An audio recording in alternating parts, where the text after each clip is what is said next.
Good daytime, nighttime, everyone. How's it going? It's been a little while. It's because I took last week off. Had to work on the video, which is done, I'm glad to say. It should be out for patrons later today, if all goes well, and for everyone else on Friday. And I have a little preview for you this time, which hopefully shouldn't have a weird audio lag since I did some stuff with OBS. So I'll be showing that in a bit. Who we got here? Pokeraj Roy, hello. As usual, it's nice to see you. How are you doing? My dear wife, D Salari, hello dear, from the other room. The dear prince. My dear wife and the dear prince are here. How are you? Jay Potter, also playing Dawn Trail, I see. Sumi, thank you so much. What a way to return. How are you doing, Sumi? Are you still on vacation right now? Let's see who got one. Dennis Waters, Animated, Janali 1978, Dorian Foggy, or Foggy, and Shio. You all just got channel memberships, and you will be getting early and free access to my new video. Enjoy all these pings. Just like I said, you'll be getting later today, so hope you can enjoy that. But yeah, thank you so much, Sumi. You're so generous. You've given away so many channel memberships. That's really, really nice of you. Sumi, one of the nicest people out there, without a doubt. But yes, how are you? How's your vacation? But yeah, Jay Potter, you're playing Dawn Trail as well. I have Dawn Trail. I had a ton of catching up to do with the game before I started playing it, and I told myself I'm going to finish the video before I get started with the MSQ. So I haven't started yet. Although I have been seeing some people have had mixed reception on the story and everything, which I'm not sure is an actual assessment of the story, or if they're comparing it to Endwalker and Shadowbringers, since those were such a high bar that was set by those. I feel like it might be that kind of symptom. But how are you liking it? Yeah, I had to do a bunch of catching up as well. I had put the game down for almost a year, so I had to get through the rest of the MSQ from patch 6.3. I had to do the raid series and then the Alliance raid as well, so I got all those out of the way, and Hildebrand as well, of course. Gotta get Hildy out of the way. So I think I'm ready now. I need to gear up properly as well, but since since those new expansions toss new and powerful loot at you, I think I should be alright. Salari's thumbnails never miss. Well, thank you very much, Pokraj. Yeah, that one's a screenshot from the next video. It'll make way more sense when you see the video, of course. But yeah, I don't know. I just thought, as I was going through the video last night, as I was editing it, I thought, that'd be a nice one. Because it's hard to come up with thumbnails every single week, you know? So I decided it'd be more fun just to be a little stupid with it. Don't forget to give the stream a thumbs up and such, engagement and so on. Indeed, yeah. Thumbs up, comments, likes. Even if you in the corner, there's that little heart thing in that chat corner over there. Apparently even that counts for engagement too, so spam the shit out of it. That helps too. This is the unfortunate nature of YouTube. You have to just beg for things over and over again. I'm feeling shipwrecked and comatose. I'm glad someone got the reference of the video title. Yes, it is a Red Dwarf reference for the theme song of it. What's the lyrics? It's cold outside, there's no kind of atmosphere. I'm all alone, more or less. Let me fly far away from here. Fun, fun, fun in the sun, sun, sun. I want to lie shipwrecked and comatose, drinking fresh mango juice, goldfish shoals, nibbling at my toes, fun, fun, fun, in the sun, sun, sun. A great theme tune. And a funny song. Sorry, and a funny show. Very good show.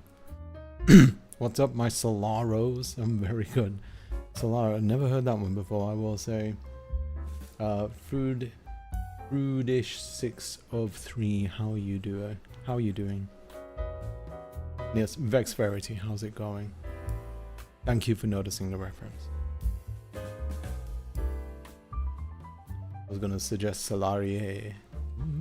Not too bad. You know, funnily enough, actually, there is a there's something to that, because when my dad first came to the country, you know, my dad's from Iran. When he came to the country in the 70s, because of his pronunciation issues at the time, when it came to like putting down his name on paperwork and everything, apparently he mispronounced his last name, or at least like mispronounced it versus the actual spelling of it.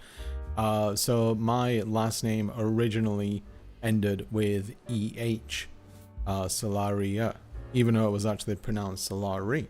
At least based on the Iranian spelling of it, I think. So yeah, I had to get my name changed at one point in my life.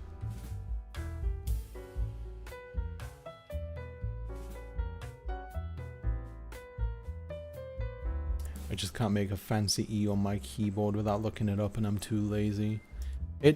I used to remember how to do that. The only keyboard shortcut I know now is for the pound symbol, and that's if I need to use it from people back home, because I have an American keyboard. I know it's hold Alt 0163, and there we go.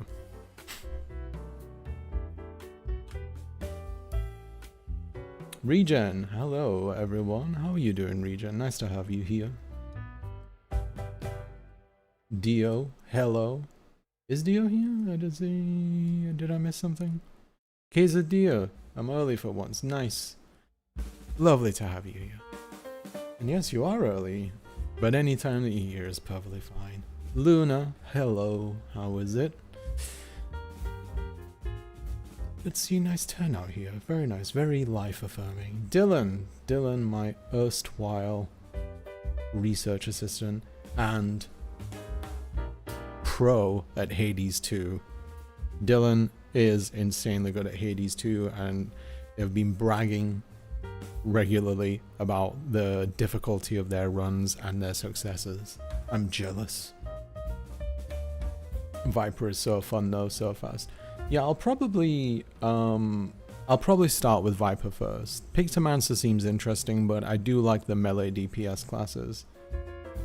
Does Viper use the maiming set of armor or the striking set? I feel like it probably will use the striking, right? Since there's not many classes that use that other than Samurai and Monk.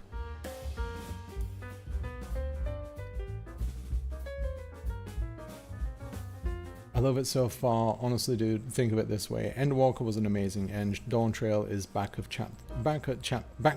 chapter 1 and a new story, so it's not going to come out swinging. Yeah, exactly. That's what I thought about it too. Like, there's no way it can like reach those heights. Like, Shadowbringers especially, like that had sort of a reset, but it still was carrying on from a legacy of like the Asians and everything. So yeah, it was so much that needs to be established now. I feel like I've missed a bunch of messages. I missed your stream last week. Oh, don't worry about it, Pokraj. Well, I didn't stream last week, actually. Or you missed... Oh, I thought you meant you missed it. Okay, well, that's very kind of you to say. I'm misreading. I like to support a cat father. Being a cat father ain't easy with a cat like Camus, let me put it that way. Very sickly boy, that one. He's alright now. But yeah, you know, he's a, I don't want to say burden, but you know, he's a challenge. And I love your community. I love your community. This community is by far one of the best I've ever seen. Well, I do really like my community. I like the lack of friction between people because, you know, as I've communicated in the past before, like, you know, I deal with quite a bit of anxiety. I deal with quite a bit of stress. So, you know, mental health stuff is something that I need to stay on top of.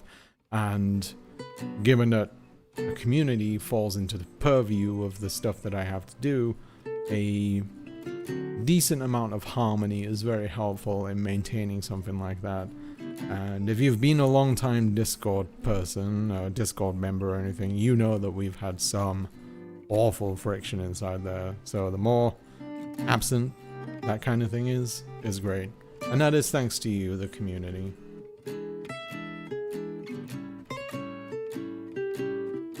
I understand that power leveled Viper first. Yeah, I'll probably I like to take my time a little bit with stuff. Saying that, I did buy like some level skips for some characters, like 2 classes.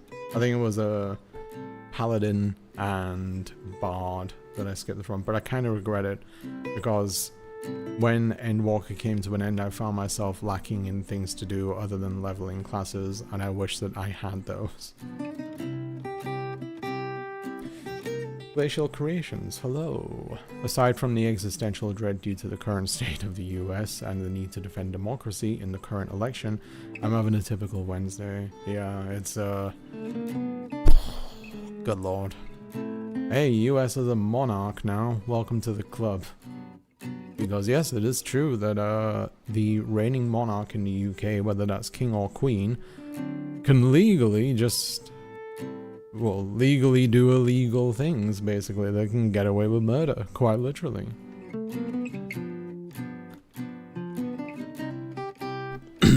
King Charles can just go down to the street, blast someone with an AK-47, and turn around and say, what are you gonna do about it? I'm the king. I think Dawntrail will suffer the same comparisons as Endwalker and Shadowbringers. You know, I think ultimately, so long as the content is good, I think people can live with that, really. And so long as there's not as much of a drought as content like there was at the end of Endwalker, I think people will be able to live with it. Because, yeah, Endwalker had some serious droughts and very little incentive to return to it after the patches were released. That's why I ended up falling off, really. Plus, you know, I mentioned it in the last time I streamed, like, I was a little bit underwhelmed by the story of it. I did finish it, and it was a pretty nice ending, but, yeah, I don't know. I felt like it was hurt by its characters.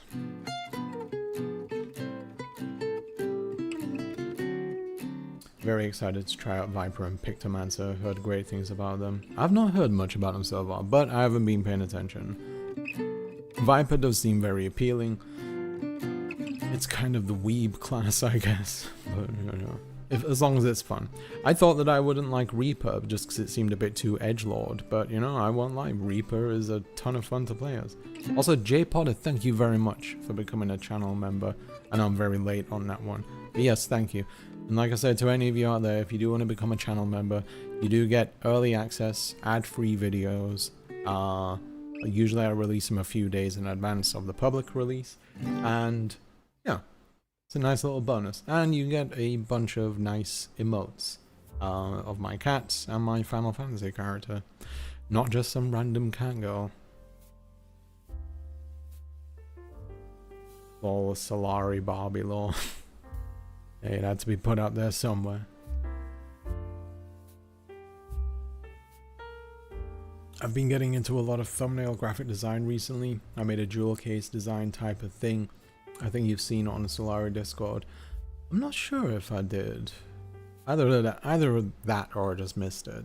But yeah, I need to work on thumbnail stuff too. I could probably do with taking a class or something.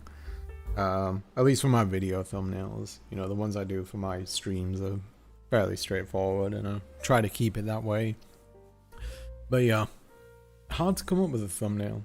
In fact, YouTube added a feature recently because thumbnail swapping is considered like a useful thing to do when it comes to like trying to get more engagement for a video. So YouTube has recently added a feature which you can upload 3 thumbnails, and the one that it puts in front of people will basically be random. Like, the distribution should be equal, but it means that with my next video, since I made 3 thumbnails for it, you may not all see the same thumbnail. And what it does is, like, it runs a test for a little while, and after that period expires, it'll basically say this one is the one that people like the most, this is the one that they engage with the most. So yeah, it's a neat feature, because I don't know if you noticed, but with some of my videos I had swapped out the thumbnails, and figuring out whether it's working or not is quite complicated. Like, you know, you might change the thumbnail and notice like a spike in views, and then suddenly it drops down again. You might upload a thumbnail and not notice any difference, but after a few days it might spike. It's complicated world. It's a complicated world, YouTube. Complicated and stressful. Oh, I thought the title was alluding to the Beach Boys song. Oh, the theme song. The 9th feature. The one featured in the Barbie teaser. Was it Wouldn't It Be Nice or something like that? Or the surf song. Something like that. I can't remember. I like the Beach Boys, but yeah. It uses a scouting set. Okay, that makes sense, because yeah, the scouting set is literally just for ninjas, if I'm right. It needed another one, definitely. Ninja finally has role competition. That is true, yeah. And it makes it so that, you know, whenever you were going through Alliance raid or something, you weren't having to pray to the RN Jesus that you would actually get some ninja gear that dropped.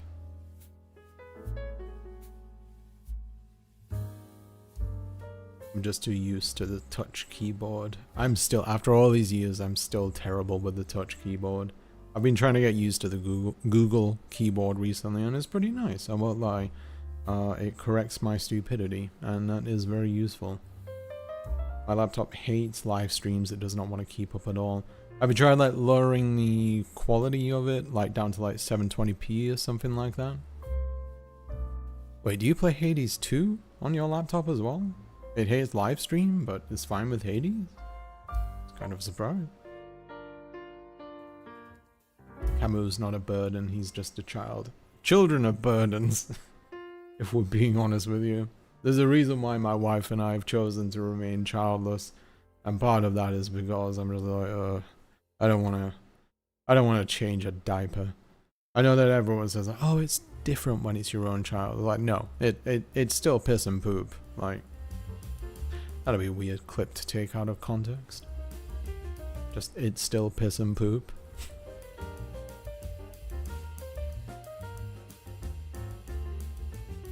Job leveling was what kept me engaged the most as well.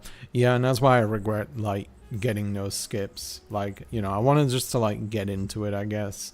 But, you know, one, I missed out on what could have been a neat little story. But, yeah, it definitely took out good... It definitely mitigated the reasons to return to the game. I still have Black Mage to level, but I've sort of been putting that on a back burner just in case I need something to do. Imagine Camus saying, I'm 27 years old, I have no money and no prospects, I'm already a burden on my parents. Yeah, Camus is basically a NEET. N-E-E-T, NEET. I'm looking at him right now, he's in the bed. I'll get the phone camera in a moment. I'll tell you what. Let's get him on cam right now. One moment.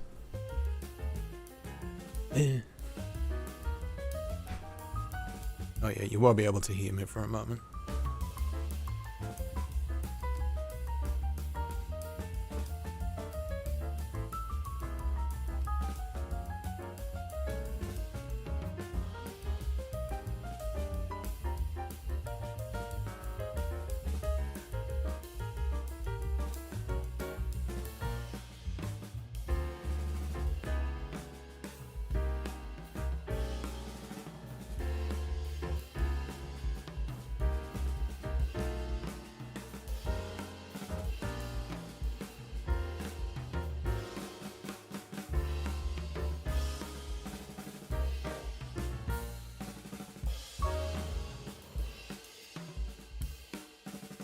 There he is. His appearance for the day. Maybe he'll show up again. We'll see. Not the AK. Yeah, you know, did you know that Prince Charles, he has a whole collection of AKs? Weird.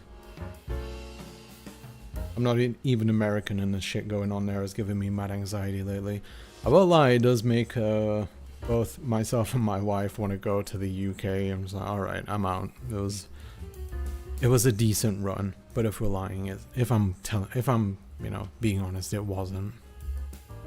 And you know, if Trump does get elected, he will be the first president since Grover Cleveland to have two non-consecutive terms in the White House. But let's hope that doesn't happen anyway. Instead, we'll just end up electing another senile man. Well, I won't elect him. Like, I don't have citizenship. I have a green card. I have permanent residency. But yeah, I don't have citizenship. I don't plan on getting it. I'm pretty sure I can pass the test easily enough, even though it's full of shit that most Americans don't know. But at the same time, like, the only benefits to getting citizenship is, one, being able to do jury duty, which is miserable, and two, being able to vote, which is practically useless. So yeah, not worth the very expensive test. Camus is a bundle of joy and sometimes gives me lots of anxiety. He gives you a ton of anxiety all the time. He so much as sneezes and you're like, what's happening?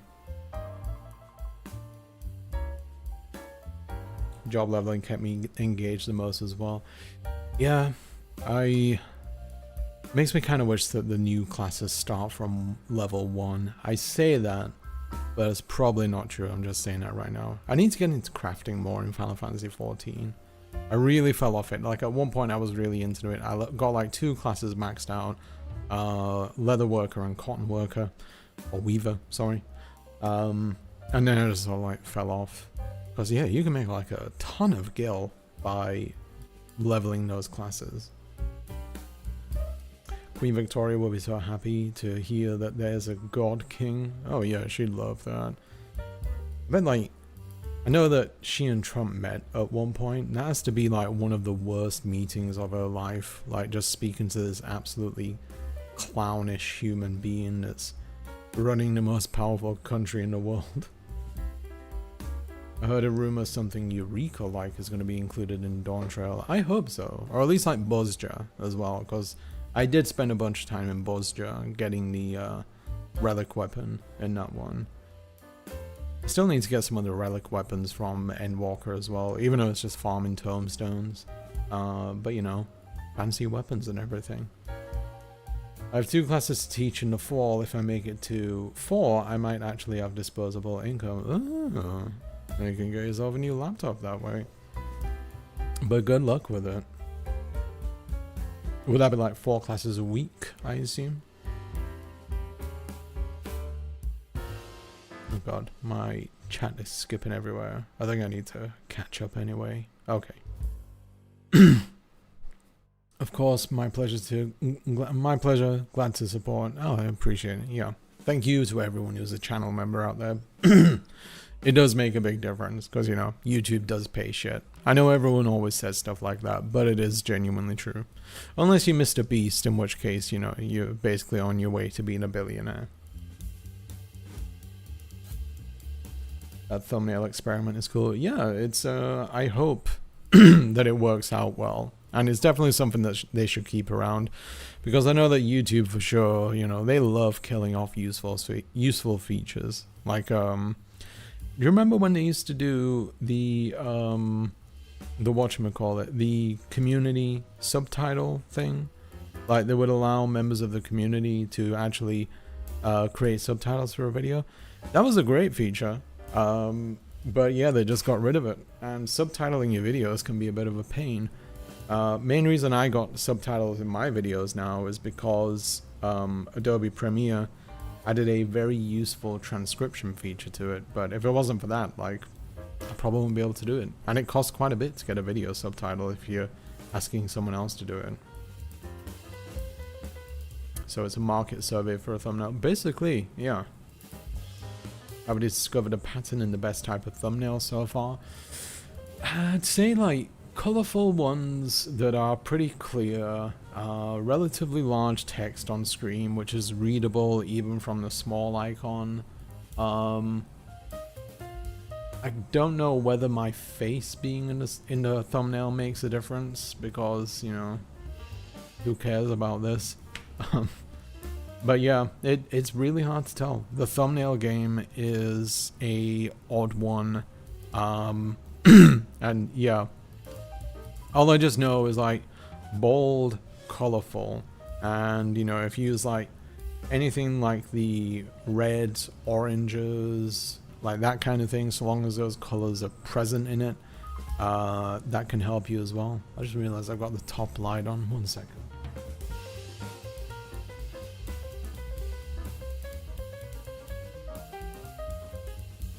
There we go. That made it some very ugly lighting having that on.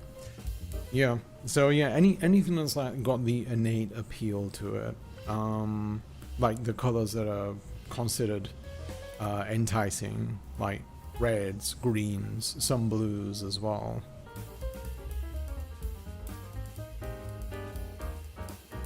You guessed right, the Beach Boys song. Yeah, I know which one you're talking about. I can't. Was it just called "Fun in the Sun"? Something like that. I think so.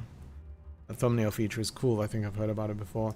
It's been in the works for a while, and I think right now it's in like a beta stage where they've been rolling it out gradually.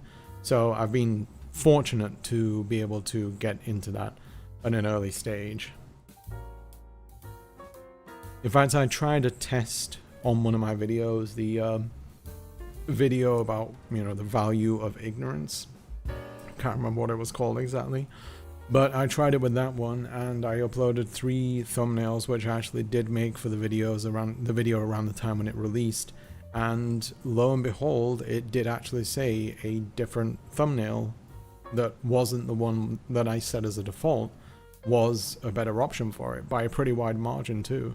Like, I think it had like 42% share, whether the others had like, you know, 20-30 split, something like that. So yeah, it figured it out. I don't think it'll make a difference given the age of the video, but it's something.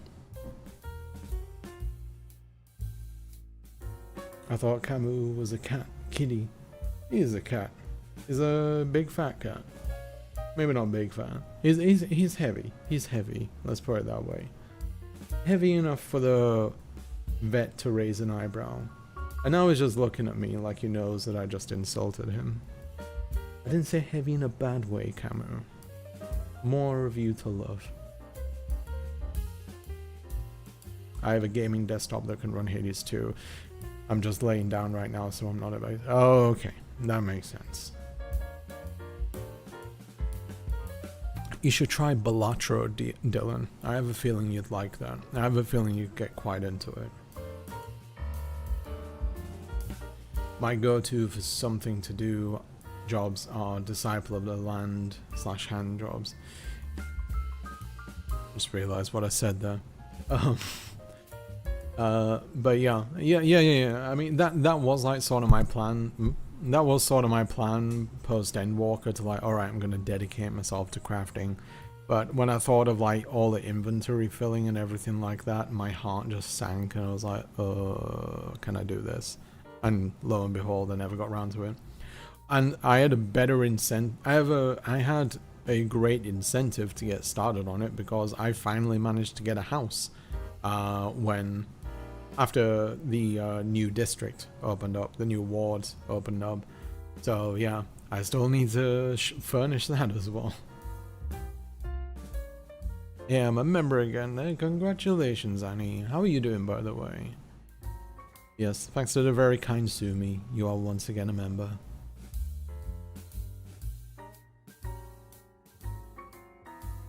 My stepson. Camus is your stepson now. Okay, I'll let him know. You have 2 mothers, Camus.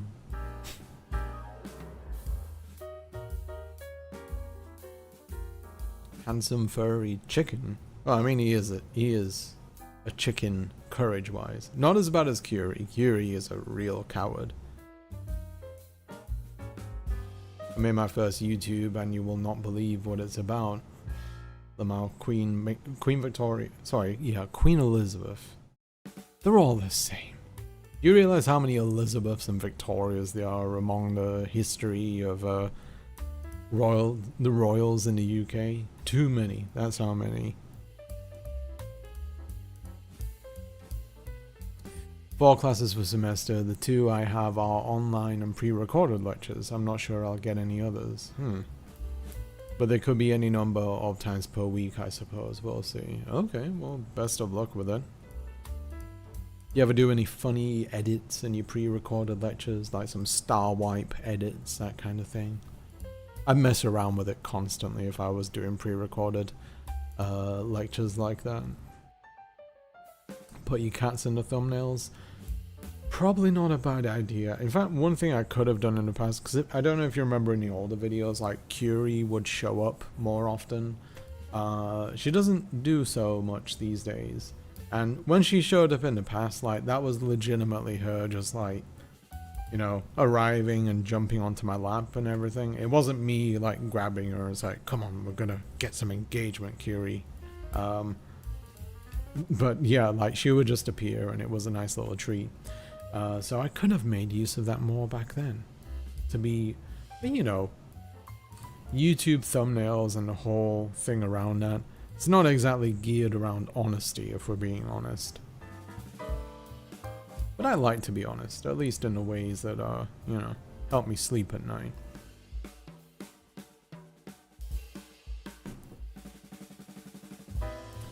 Hello, would you ever consider doing interview podcasts with big online personalities like Destiny? I mean, if it wasn't if it's like not a debate, like maybe. I mean, I've been invited to like 2 podcasts in my whole time doing this. One was by a friend. In fact, if you want to check it out, it's called Just a Little Guy by my friend Ron. It's a very fun podcast, and I will be doing another episode this Friday. It'll be released later though. But the other one was, I can't even remember the name of it, but it was a good while ago. It was around the time that my Japan video was popping off. And I just turned it down just because I didn't like the tone of the podcast. But, you know, depends on who it is, really. Destiny, not sure. I mean, if it was someone like Vosh, Hassan, I probably wouldn't do that either, because I'm pretty sure after that video, they don't like me now. But if I'm honest, the feeling is kind of mutual. It's just not a match, really.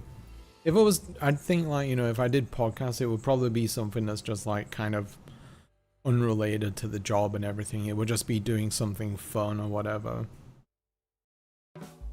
Because as you like can probably tell by watching my streams, like, I don't like to take myself too seriously. Like, I know the subjects of my videos are pretty serious and everything, but me as a person, I really don't take myself too seriously. I find it boring, like, if you take yourself too seriously.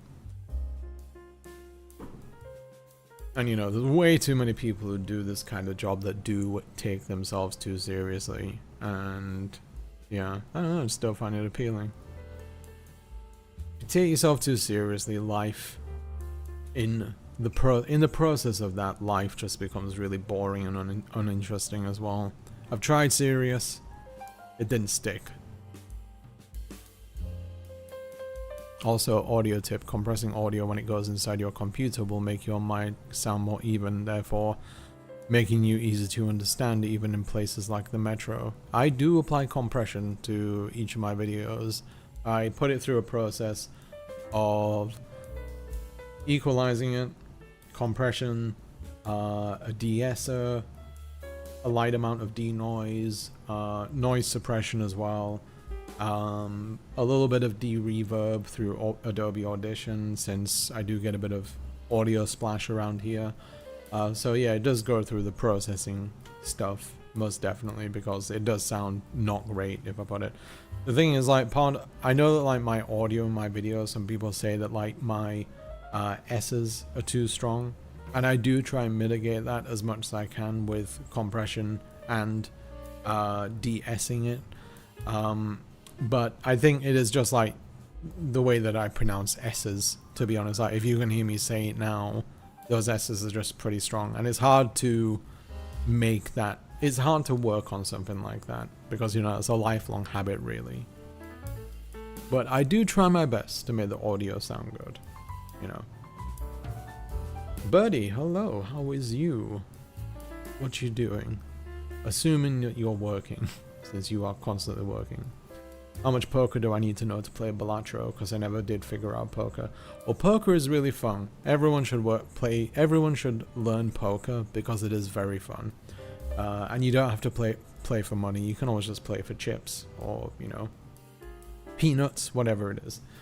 But you really don't know you really don't need to know too much about poker. The only thing you really need to learn are the hands that you can get in poker. So, like, you know, pair, two pair, flush, straight, royal flush, etc.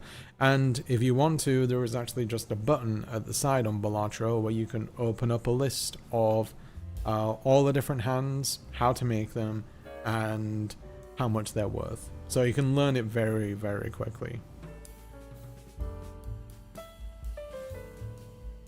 Curie, the cowardly cat. That is her, yeah. Curie, curious, but also cowardly. The 3 C's. Curie is such a chicken lately, actually. She really has been, yeah. Like, the littlest thing, like someone just knocking on the door, she runs away. And the other day, our apartment complex had a fire alarm test, which is, you know, admittedly is awful because it's so damn loud. But she bolted under the bed. In fact, we managed to get her out of the bed, from under the bed, by doing a cartoonish thing where we put like treats in a row so she just follows it out. And it worked. So when she did that, we put her on top of the bed, tried to comfort her and everything. And then the bastard set off the fire alarm again. And I kid you not, like, she bolted from the bed, like, leapt off, and just fucking pancaked into the wall that's right next to the bed. She's fine, but it was Looney Tunes style stuff where she just and then fell down off the wall, like slid down the wall quickly. It wasn't or anything, but she was like, the process was like, and then directly under the bed again. We felt bad for her, but undeniably, it was pretty funny. By the way, the YouTube clip is in the meme depository on Discord. Oh boy. Where is it?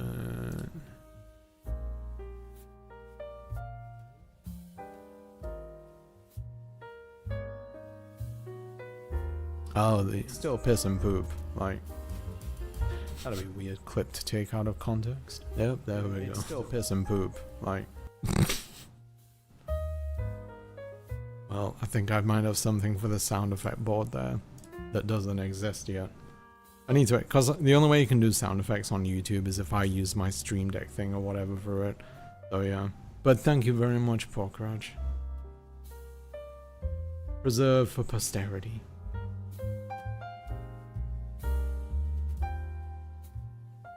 If you like my so-called life, there's a separate podcast on it. I've never actually heard of that. I mean, I know there's a 90s show called My So-Called Life. What about Try Guys? Would you collaborate with them? No, I think those guys suck, if I'm honest. I don't know. Yeah, I don't know. I'm kidding. I don't know enough about the Try Guys. I don't think I've ever watched a video. I think the only video I watched by them was the one where they had like a $1,000 pizza or something like that. And the only thing I remember from that video is the fact that that pizza looked absolutely vile. And is definitely not worth $1,000. Alright, so tip for you all out there who, you know, don't know much about baking and, you know, ingredients and stuff. And I'm sure you other bakers, you know, those of you here who know baking will back me up on this one. So a lot of like foods that are like the really, really expensive foods out there, like the disgustingly expensive foods that you'll see on like menus and stuff, they always have like gold leaf on it. And like, you know, you'll get like, ooh, $1,000 steak covered in gold. Gold leaf, 1, doesn't have any flavor to it. 2, it is cheap as fuck. Like, you're putting that stuff on the steak or whatever, or a cake or a pizza to make it look fancier, to make it look more expensive. Gold leaf is dirt cheap. Like, if you want like a sheet of gold leaf, which you can get probably months or years out of use, like, that sheet is like $15. In fact, tell you what, let me look it up on Amazon. It's just, I hate the whole thing of like, you know, ooh, it's covered in gold leaf. Yeah, that stuff's cheap.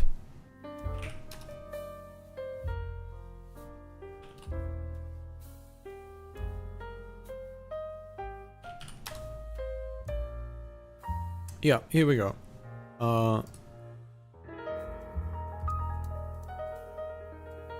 Yeah, look, a little gold leaf thing. And usually it comes in like a long sheet or something like that. Yeah, like that. Like, look at this. Look at how cheap it is. You just get a pair of tweezers and dump some of that stuff on it. And the stuff that like is covered in gold leaf, yeah, you just grab that, wrap it around it. Then, you know, you can eat it and poop it out. Another weird clip. But yeah, it's a scam. It is absolutely a scam for people who just don't know what it is like worth or anything. They just see gold and think, oh, must be expensive then. I'm eating gold. Anyway, just wanted to get that off my chest. Everyone should work the poker tables. Like I said, poker is a fun game. Like, you can get used to it. Because, you know, it's not just about knowing the cards and everything. It is like the psychological side of it. Like bluffing and all that stuff. It's very interesting. I've been told that I'm a good bluffer when it comes to poker. And I've been pretty successful in it. I've never played for real money. Because I am personally against gambling. But, you know, in the ways that I've played it has been really fun. I should have learned how to play bridge. I've never learned how to play bridge, but I've heard it's fun. I've actually been unconscious for 2 days. Seriously? Oh my god. Are you alright now? Her hair went flying everywhere too. It did, yeah. She left like big puffs of fur just on the bed. That reminds me, we need to clean the sheets. The treats in a row is so Tom and Jerry coded. It is, yeah. Like I said, funnily enough, like, I have another story related to that. It was back from when I was a kid. I used to have a hamster called Honey. Adorable little honey-colored hamster. Rest in peace, Honey. But, yeah, when I had this hamster, we had the hamster like pretty low, like on like a table high service or something like that. So, but the hamster kept like escaping at nights, and we have no idea how, because like the cage had like very narrow bars. And you know, they say that for like people who keep rodents, if you want to have a cage for it, then you have to make sure that your pinky finger can't fit through the cage, through the bars of the cage, and this one didn't fit through. So what would happen, and we have no idea how, this hamster would just escape at night, and I have no idea how it slipped through those bars or anything, and the cage door was always closed. It might have been from underneath the cage in retrospect, but one day, you know, we decided, well, it keeps escaping at night. We have cats, we've got to be careful with this. So we'll put it on a higher surface just to make sure that, you know, it thinks twice about leaving when it has to go all the way down there. That didn't matter to Honey. Oh no. Like, Honey would leave regardless. Honey couldn't be stopped. Honey was a force of nature. So what Honey would do is come out of this cage and still find her way to the floor from this. The cabinet was at least 6 foot tall. Let's put it that way. And then one night, she got out of a cage and we couldn't find her. I'm like, where the hell is Honey? So we went to go looking around for her, like checked inside the seat cushions and the couch and, you know, underneath stuff. Nowhere to be found. Like, absolutely nowhere. We thought, like, you know, oh, the worst might have happened. Like, one of the cats might have got her, and, or, you know, she might be just sadly dead and hiding somewhere. Who knows? But then, like, so my old house in the UK, we didn't have central heating for the longest time. It was only like when I became like a teenager that my parents finally managed to get central heating, because, you know, we weren't too well off growing up. But yeah, we, in the mornings, during winter mornings, we would have to turn on a fireplace just to heat up the room and everything. So we noticed Honey was gone, and then I went over to the fireplace to turn it on, and just as I was about to turn it on, I hear a little in the chimney. Still a little bit. So I just like sort of started knocking on the fireplace just to see if it got a response. And then like I got an even like, she was there. She had gone up the chimney somehow, and we needed to get her out. So we removed, it was like a gas fireplace and it could be removed to the side slightly. So we ended up removing the fireplace to the side, and then we had to figure out how to get her out of there, because it's like none of us can climb up the chimney or anything, it's too narrow. So because, you know, like I said, I was a child, I used Looney Tunes logic. And so I just said, like, let's try this. And I just put like a trail of food to lead her out of there, and put like, you know, a few extra nibbles where she could see it first. And lo and behold, it worked. And from the chimney came a very sooty, honey-colored hamster that was just enjoying life after having a marvelous adventure. And Honey lived out the rest of her days perfectly healthy after that. But you better believe we got a new cage after that experience. We got one of those plastic cages afterwards, with the holes in it and everything, because like, yeah, this hamster can't be trusted. Cheers to you, Honey, wherever you are right now.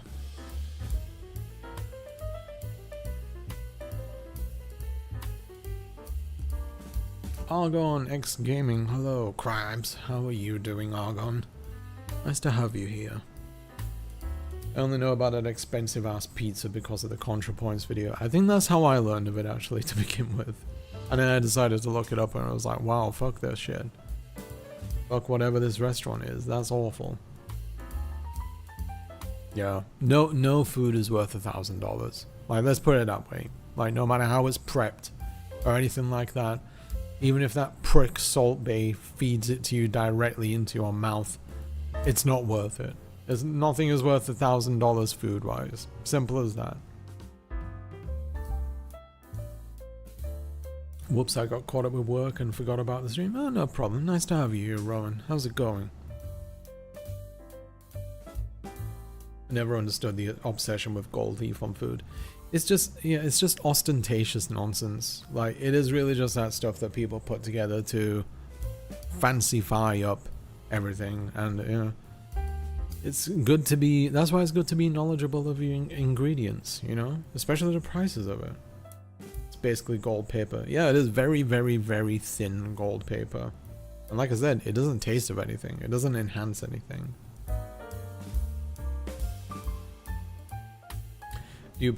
Do people actually eat it? Yes, they do. Gold won't get digested, so the only benefit of adding gold leaf to your food is shiny poop full of gold. I mean, you know, I'm sure there are some people out there that get some sense of satisfaction at looking at their gold-filled poop at the end of it. So, you know, you'll get people out there just like, you know, they're done on the toilet, they'll turn around and like, wow, this really puts things into perspective. I am so rich that even my poop is gold. Another weird clip. All poop related. But, yeah, like I said, you're not rich, you just got ripped off. I might just be too neurodivergent in my specific ways to be good at poker. People will say things to me that I know aren't serious and still respond seriously just in case there's some truth to it. Well, I think that, you know, given that you be in the context of a poker table there, it might be a bit different, but, you know, it's always worth trying. Everyone always gets into something like poker saying like, you know, oh, I'm a terrible liar, I don't think I could do it, but you'd be surprised, you know, how good you are, how good you can be at something. I might be able to take on my siblings because we know each other too well, but other than that, yeah, give it a try with them first of all. I'm at my desk now, that's an improvement, I guess. Good, I hope you continue to improve, Birdie. Can't have you disappearing. Hamsters are devious and they'll find any way to escape, and they will bite your fingertips off. Oh yeah, I remember when I was a kid, I learned the hard way that hamsters bite pretty hard. Hello Salari, hamster rescue? Yes indeed. A daring hamster rescue using cartoon logic. How you doing, Sly Fox? Hamster X Spider-Man crossover audiobook feed, voiced by the one and only Jay Salari. I'd give it a try, you know? Anything for views.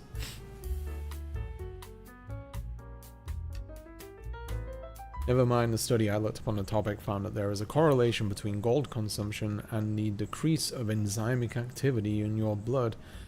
Even more of a reason not to eat gold leaf then. So, you know, if you have like a little touch of it on a dessert or something like that, sure, whatever. But, you know. Let me try and there was a clip that I found the other day of like shitty overpriced steak.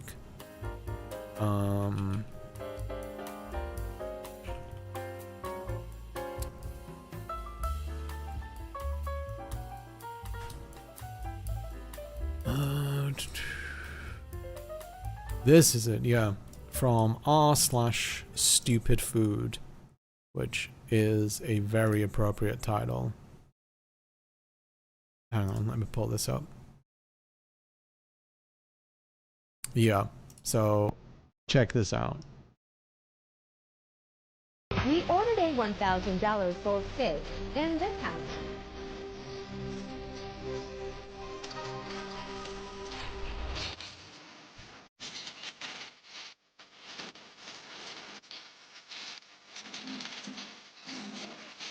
Fucking people with the guns. There we go. Covered in gold shit. $1,000 steak. Covered in $15 worth of gold. That is just... the fucking soldiers coming out and guarding it. I'd be leaving that restaurant immediately. Immediately if that shit happened to me. I was like, I'm good. I don't need this. But yeah, $1,000. Totally worth it. Worth every penny. Yeah, even if you got money to burn, don't spend $1,000 on a steak. You'll be paying for like a $30 cut of meat.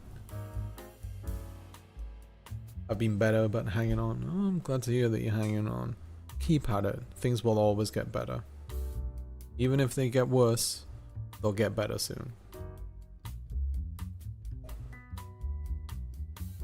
By the time a Salari reads Sumi's message, she'd circle 5 different topics in the context of the gold poop. But that would be, yeah, that's true. That is my flaw. What a shitty stream. Syndrome Noir, hello, how is it going? Nice to have you here. The rich people are slowly killing themselves due to the bloated egos. Nice. Yeah, you know, make entire steaks out of gold leaf in that case. No beef whatsoever. Eat a slab of gold. Perfectly healthy for you. I admit I like fancy restaurants, but the best food is usually pretty simple. I totally agree with that, yeah. As much as I like testing myself with stuff like baking, etc., with, you know, with dinners, meals, etc., like, I'm way more into the simple stuff than the complex things. I am happier in just like a cheap diner than I am in like a restaurant where you pay like $70 for entree or anything like that. It's nice, but there's more comfort in the simpler foods. All right, I will try and keep up. Okay, I think I'm up to date with the chat now, and just in time for me to go to get a short break soon. $500 of those $1,000 went to pay the gun people wearing camo. I mean, invisible people. Very nice. Now their restaurant staff, they won't be getting paid shit.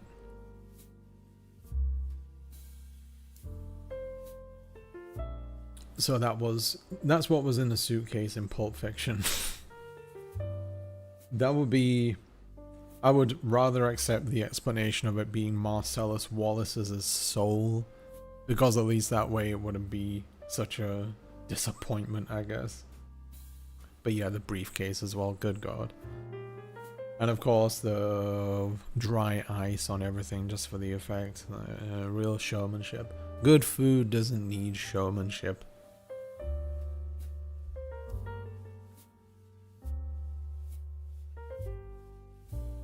Leveling crafting is inventory management. Hell, levy quests make it a lot easier to do. Easier though. Yeah, that's true. Yeah, I do forget about those. And the appraisals as well. $1,000 is not for the gold or the steak, but the feeling of being so rich that you can poop wealth like a money printer. Pretty much, yeah. Yeah, like, you know, like I said, all this stuff, even if it's made by a world-class chef, it doesn't come anywhere near to the actual value of these things. Lol, Salari want to yeet me so badly for that joke. I love it. It's fine. I get it. I get it. The best food I've ever eaten was in the village between the mountains where the restaurant had next to no customers. I was lucky to pass by there during the 2 days out of the week it was open. Yeah, the little things like that, those are where you can have like the nicest of experiences. You can also have horrible foods from little places like that, I won't lie, especially in the UK. But in some places you're like, wow, this is a, you know, hidden gem here.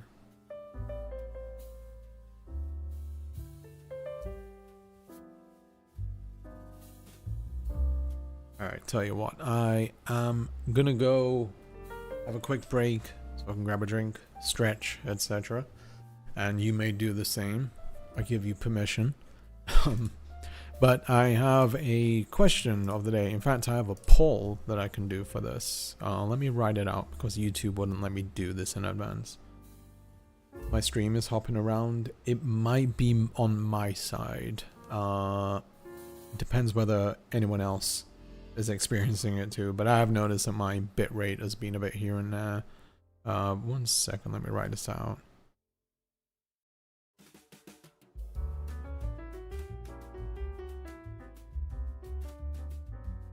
Hello, me hi. How is you? How is me? You hi?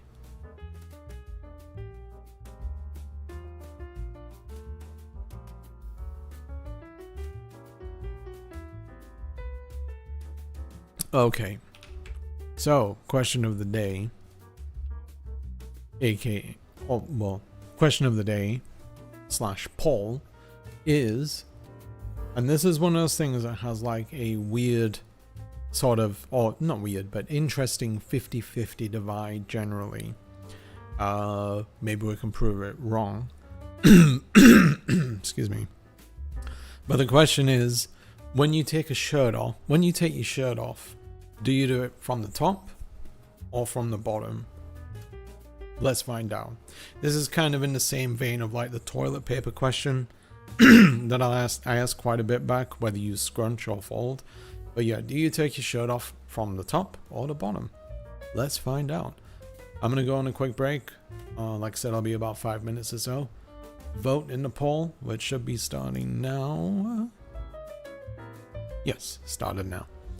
But yeah, I will be right back. Just let me do something real quick. Or not. Okay. Alright, be right back. Alright. Thank you very much, YouTube, for your very functional functions. Let me see. Shall we give this a bit more time? I mean, I could say the results now. Does it show the results? For other people, can you see the results? Or this is a surprise for everyone? Because these are some shocking results. Yeah. If you still want to vote, go to the pinned thing at the top up there. Click on the link. Perfectly safe. But yeah, if you want to vote, whether you take off your shirt from the top or the bottom, I'm curious. Because apparently it's 50-50, but we'll see. But yeah, sorry for the poll issues. I don't think I've ever tried the poll before, but you know, I will be trying it again in the future, that's for sure. But it seems many of you start from the bottom. Yes, my wife told me earlier that sometimes she starts from the sleeves first and then from the bottom, and that's just weird to me. Yeah, personally, I pull from the bottom. Like, no, actually, no, I pull from the top. Yeah, I pull from the top like that, just because it gives, like, my face clearance, I guess. Probably does mess with some of my necklines, though. T-shirt removed from the top so it's not inside out. Yeah, that's part of it as well. And funnily enough, like, my wife's clothing is always, like, inside out when she puts it inside the laundry. So you have to, like, undo that whenever you fold it in and everything. Whereas mine, all the correct way.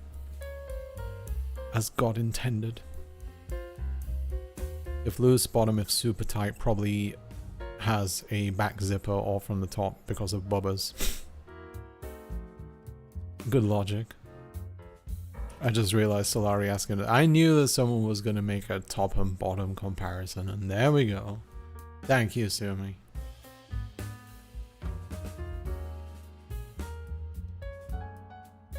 Taking the t-shirt from the bottom is so sexy, though. I mean, that is like the, you know, the more typical, more alluring method that way. Don't know why it is.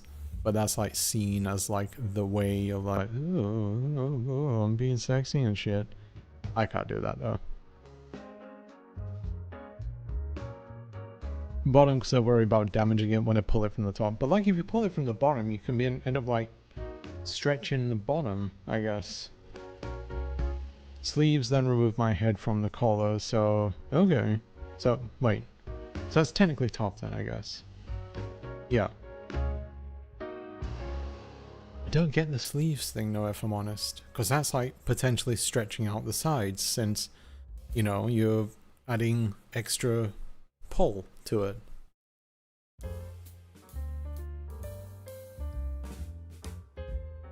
Mihai says, don't throw stones in glass houses, use spark plugs instead. I found this passage in the Quran that says it. Didn't know they had spark plugs all the way back then. Also, my girlfriend likes my stomach, so fun tease. Want to give me like a poke or something?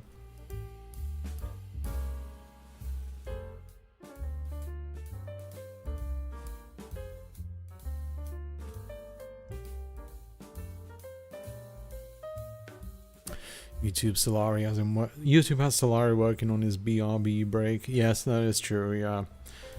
So I didn't have much time to do my usual shtick. Got to go to the bathroom though, so at least I got that out of the way.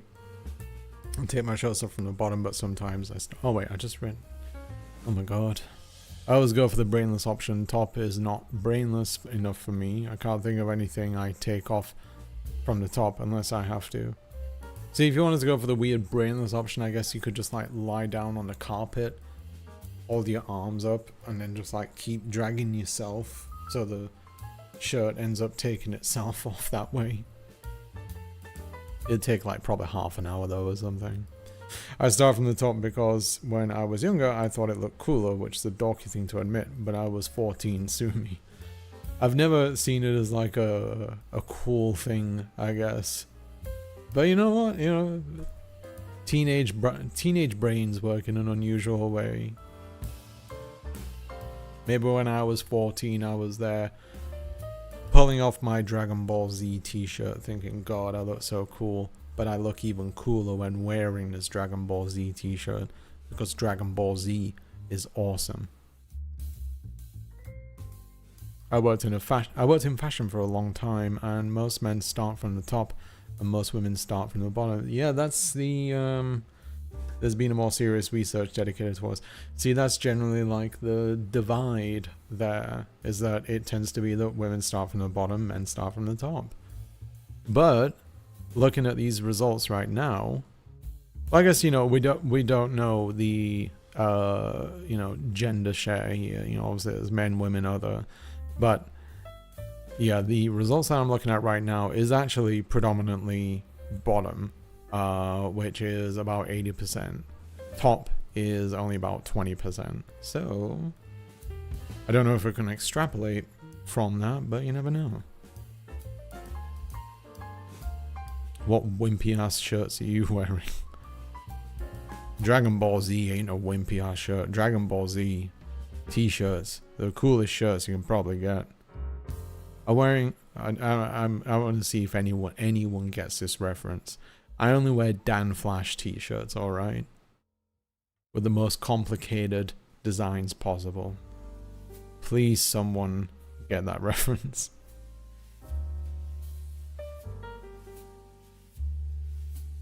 This chat is full of bottoms. Proud bottoms.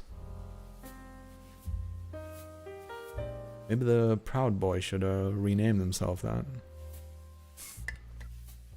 Well, I guess not. You can't be a bottom if you're not actually having sex like them. I've heard that men usually go from the top because their shoulders are generally wider, so it's harder to pull up from the bottom.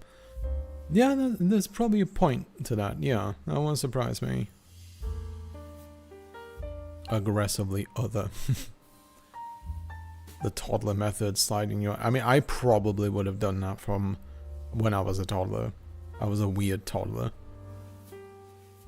The only thing I remember from when I was a toddler is one time when it snowed, I apparently ran outside wearing my shoes and my underwear and a scarf and a hat, and I went out playing in the snow. And there is a picture of that exists somewhere. I assume my parents have it. I hope my parents have it, not someone else.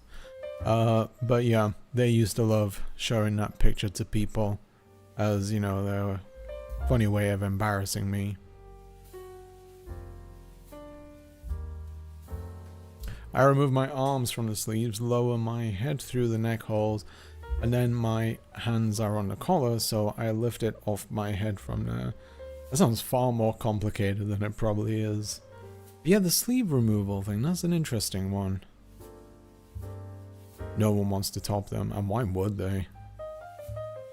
Sad boys. No, they're not sad boys. Sad boys can be fun people. As contradictory as that sounds. I am a proud sad boy. Excuse me. Lifting it from the top and trapping my head in sounds terrifying, but I wear glasses, so of course I need to start with that. Yeah, you gotta take the glasses off first. I know some people don't, but me, I'm not taking any risks. My mom loves asking me, remember when you did this embarrassing thing when you were 3? And no, I don't remember, and hate that you brought it up. Oh yeah, you like don't remember anything from that age. It's weird, like some parents expect you to have like a weirdly long-term memory. It's like, I remember when you were 2. I was like, no, I was 2. I barely remember anything from when I was like 15. Sad Boys is a podcast, is it? A podcast for me, finally. We had a proud boy running for city council last year. He lost, but only barely. Yeah, it's always disconcerting with the barely loss, the narrow loss, like that kind of stuff, you know. It's like, yeah, the loss this time, but what about next time?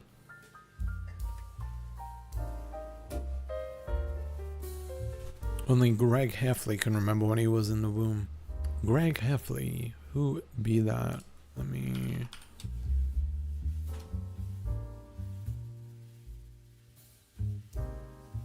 Oh, Diary of a Wimpy Kid. I did not know that. I've heard of Diary of the Wimpy Kid, but I've never consumed any media from it. Oh yeah, who would like to see a preview of the next video? Because I have one queued up and ready to go. It's only about 2.5 minutes, I think.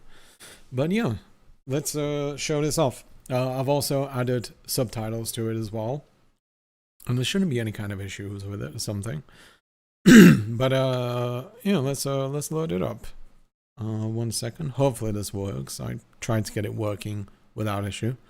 But in 3, 2, 1, go. So I think it's pretty clear now. I have no distinct theme for my channel and the subjects I talk about. So we're going to talk about movies this time. If that's all right. Let me hide so if we're going to talk about movie theaters dying off, then I need to make a confession. I'm part of the problem. I haven't seen a movie at the theater or paid for a ticket in almost 5 years now. It's not because I don't like movies. In fact, film has been an incredibly important part of my life. I've watched hundreds of them. I need to add the monitor set on this so I can overhear it. But give me 1 second. College and university, and I even rate and track what I've seen on Letterboxd, although I haven't been keeping up with it very well lately. I haven't fallen out of love with movies. Sorry about that. Yeah, I have it so I can hear it through my end. But 1 moment.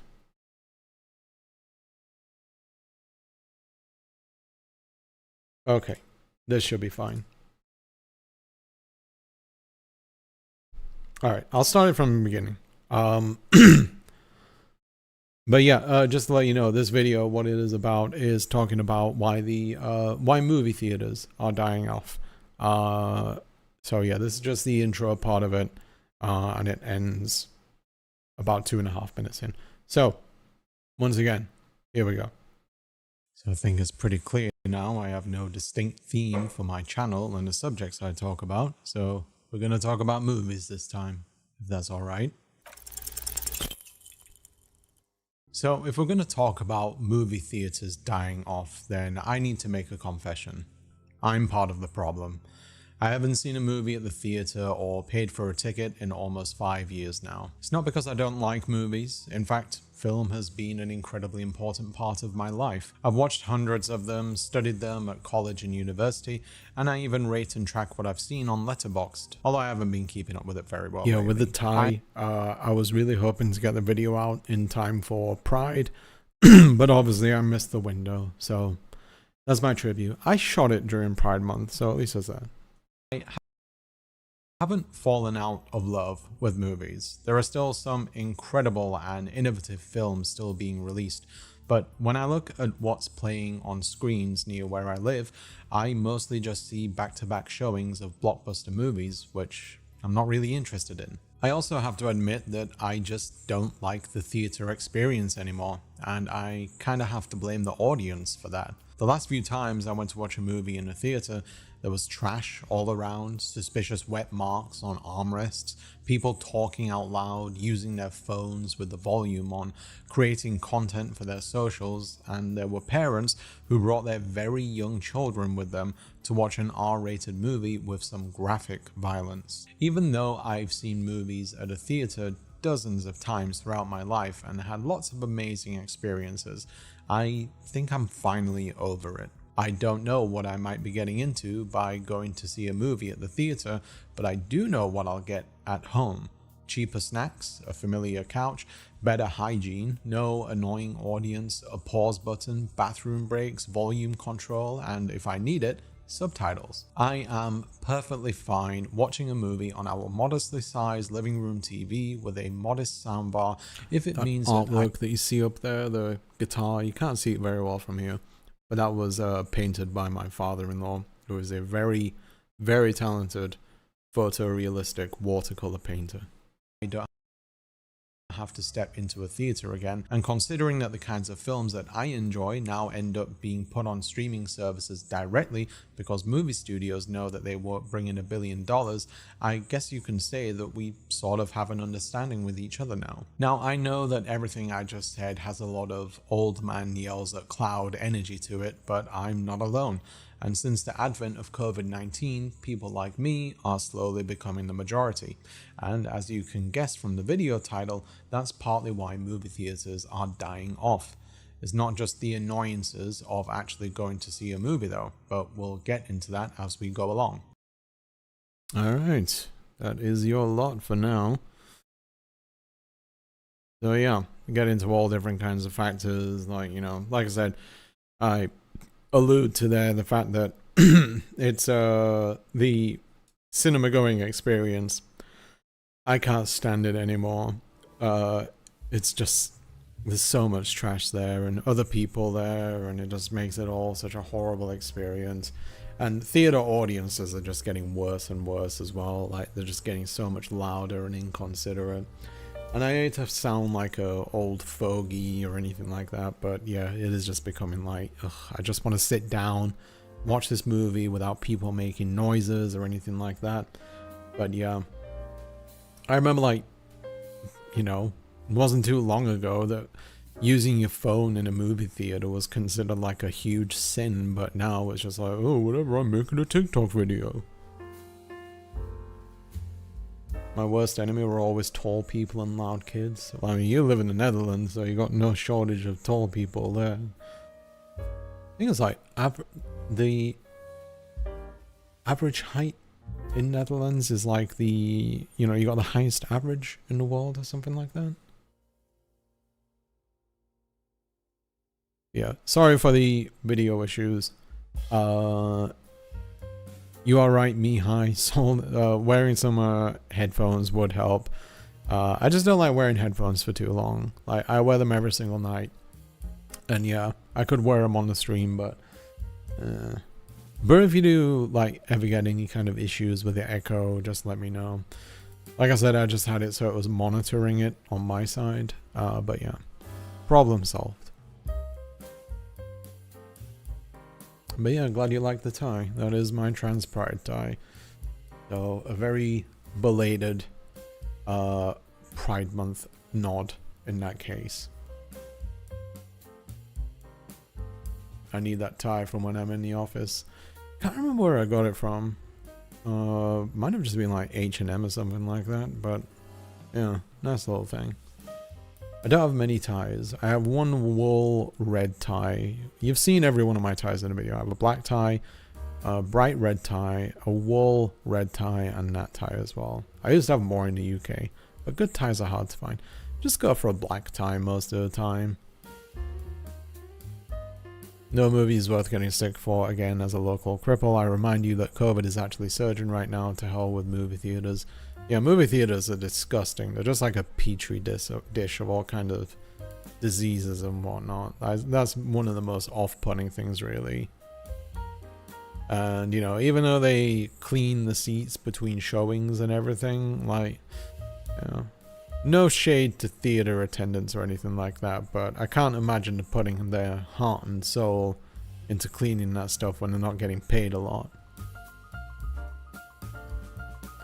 So that means that the audience that goes to the movies in my hometown are well behaved. I guess they are, yeah. If you have an enjoyable experience while watching a movie with minimal interruptions or no one talking or anything like that, then yeah, you are very fortunate in this day and age. Dude, I agree, the whole month of October I had a hard time finding any good movies to watch at the theater, and I ended up watching Taylor Swift's concert. Yeah, like, that's like the thing where, like, most of the time where I look at what's showing in movie theaters, I just don't see anything that's like, ooh, I'd like to go out and watch that. It's just, and the stuff that, like, I am interested in watching, I end up thinking to myself, like, oh, I'll just wait a little bit, you know, I'll be able to watch it at home soon. So yeah, nothing is compelling enough to leave the house. But that's kind of what I get into in the video, like, why bother going out to watch whatever movie it is when, you know, you can just watch it at home soon. movie theaters are sensory hell for me, and now with COVID being completely unchecked, I have no reason to go. That's fair. And yeah, movie theaters, like, one of my other problems, I don't get into this in the video, but like, a lot of theaters these days when they play movies, like, they just go overboard with the volume. Like, it's just blasting, and it doesn't need to be like that.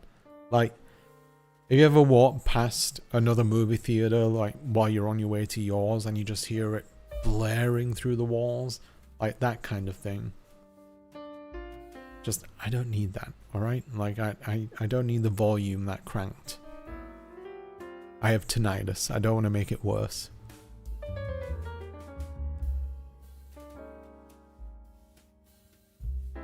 Yo, I was mad when I watched Spider-Verse and these kids kept putting their hand on the light. Oh, that is fucked up. Like, the projector light thing. Yeah, I'd be like getting up and saying... I'd be getting up and like saying something to them at that point. Don't fuck with a projector light. And a good point about not knowing what you're getting into. With tickets being so expensive, it's a bigger gamble than it used to be. That's true, and, you know... I don't touch on this in a video, but like when it comes to like the opinions of movies as well, like they can be such a mixed bag these days, because with movie reviewers, like the YouTube movie reviewers, like a lot of them are very unreliable, and that is because of their relationship with movie studios. Like a lot of reviewers out there will just give like glowing reviews of most movies, like okay,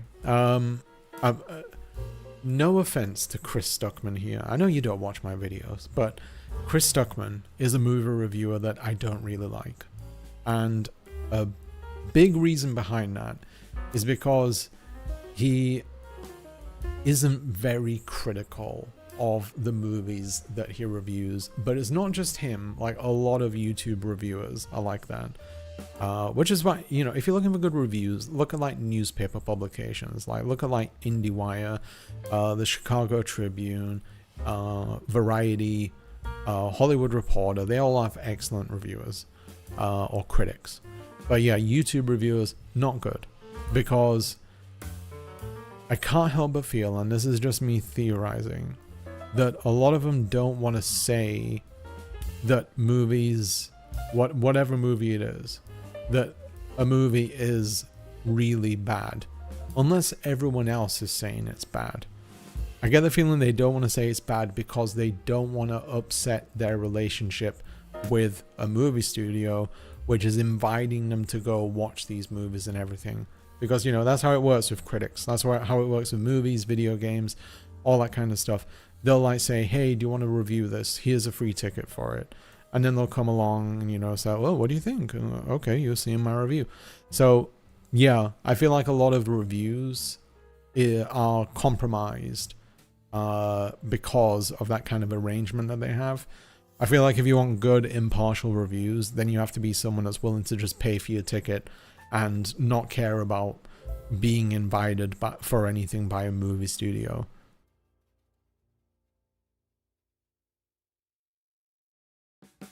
Just my take, though. The Netherlands have the tallest women. I think, isn't the average height in the Netherlands for women like 5'8", and for men it's like 6 foot, 6'1", something like that.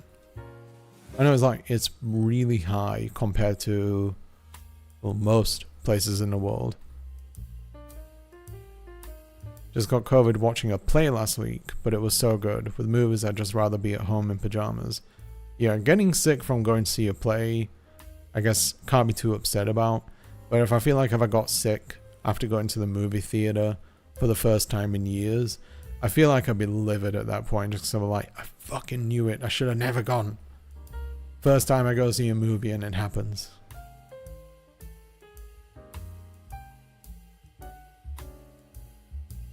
They need to get a raise. Yeah, movie attendants definitely need to get a raise. Like, they do a lot of work, but at the same time, you know, they end up not putting much of their heart into the work that would really be helpful for other people. But I can't blame them, you know. Like, I've done jobs where I got shit pay and I put barely any effort into it because I'm like, fuck this, I'm not getting paid enough. So yeah, I don't blame anyone in that position.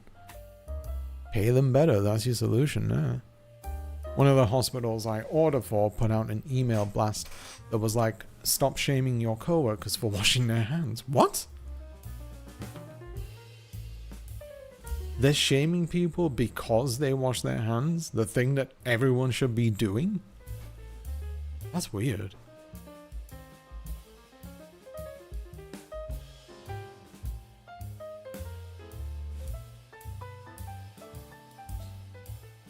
There was more to it, and a very small minority of people, but it never occurred to me that it would be an issue. You got any more details there? Because I'm morbidly curious about that. I'm assuming that's targeted at hospital employees. Okay. Definitely, it probably only happened a couple of times, but that's too many times. Shaming people. See, I see it the other way around, like shaming people for not washing their hands, but shaming people for washing their hands.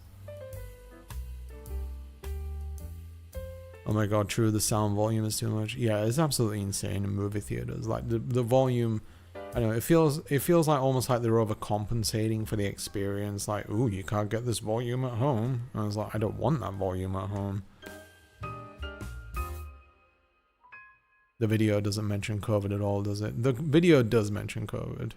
Yeah, it does go into that. And it goes into the effects of COVID on movie theaters.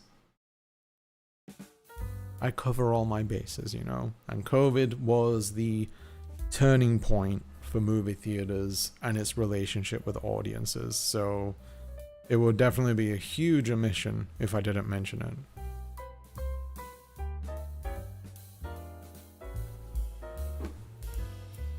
I have genuine good memories of going to the theater in the 90s, but since like the 20s, since like the 20s/teens, it just kind of stopped. Me too, you know. I was just like I mentioned in the video, I used to go all the time. Like when I was like in my university years, I would go see a movie like every week, like one movie a week. Like it would be at a small cinema. They'd play something that's like a little bit more niche, some indie stuff, whatever, some classics, and I would go like every single week or every 2 weeks or something, all the time. But yeah, these days, like I said, it's been 5 years since I've gone to see a movie. I was like, there's nothing out there that I want to watch. Why would I care? It's always less confrontational to give a good review. It is, yeah, and it sucks as well because it compromises the quality of an opinion. And you know, reviews are opinions. I could be completely wrong. You know, there might be people out there that are just very successful critics/reviewers and they just happen to not be very discerning. And I might just be, I don't know, being a little bit cynical by saying that you should dislike something. But yeah, it's always been one of those things where I'm just like, I feel like this is a bit compromised. In short, go see the movie and make your own judgment. Yeah, you know. But like I said earlier, it is a risk because it might be a bad movie and you might feel like you've just wasted $20. Oh my gosh, you have seen that with early K-pop journalism too. And now nobody wants to do it anymore because you either write it and it's always good or you're just not published. Yeah, it's, you know, same thing, you get it within the games industry too. Like people even expect a good review, especially for like big releases. You know, there's always that thing of like people expecting, you know, a huge game comes out, say something like Cyberpunk. When that came out, everyone was expecting 10 out of 10s for that. They released it and lo and behold, it's getting 8s, and a lot of that is because of its very serious performance issues. And people just say like, no, it's not possible that it's an 8. It's Cyberpunk. We've been waiting for years for this. How dare you give it a 8 out of 10, 9 out of 10, etc. People just get way too insane about that stuff. 174 centimeters, I don't know what that is in feet. I think it's 5'7", around 5'6", 5'7", something like that. I mean, that's still pretty tall in America, because I think for women in America, it's like 5'4", I think. I know in the UK, the average height of women is 5'4". and for men I think it's about 5'8". I don't know why I remember these numbers. You're taller than Prince, let's put it that way. Rest in peace. I got COVID despite not going anywhere. That is very unfortunate. I am definitely very fortunate in that I've still not got COVID yet. Fingers crossed I never will. But yeah, I've still not caught it yet. I'm very lucky.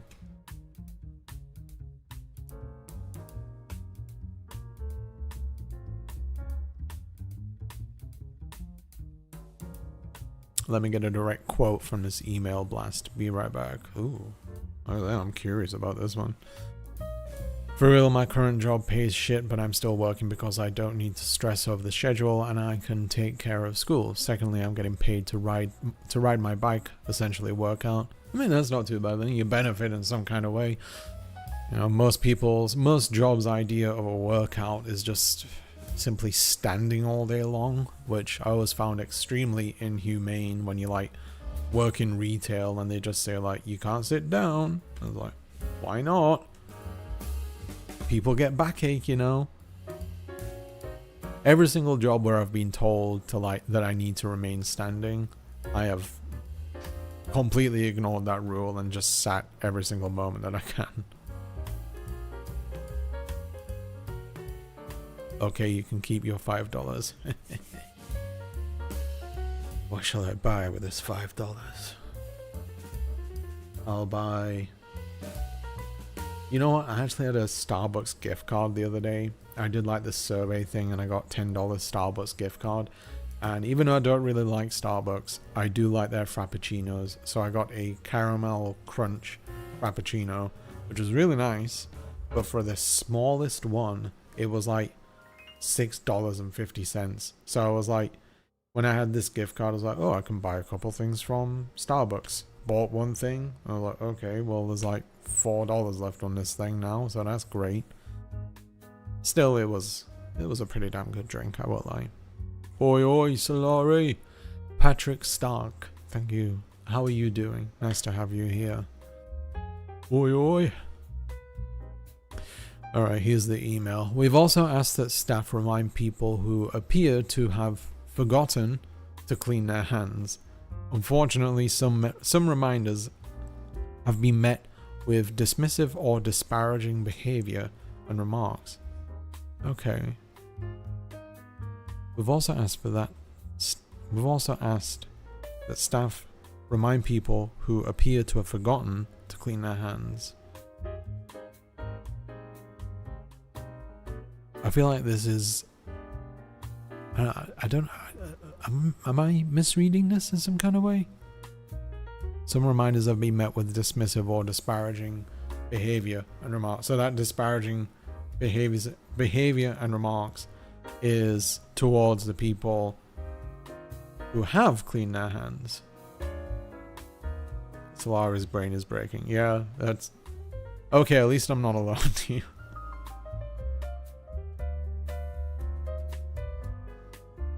5'4" sounds tiny. It's not that tiny. It's I mean, I don't see it as tiny.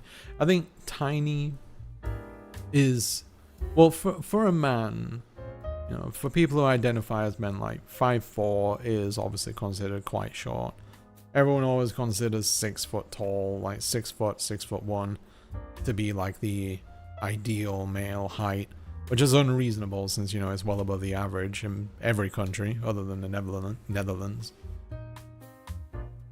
I'm 5'5" and I'm considered a short woman in my country. Yeah, that makes sense.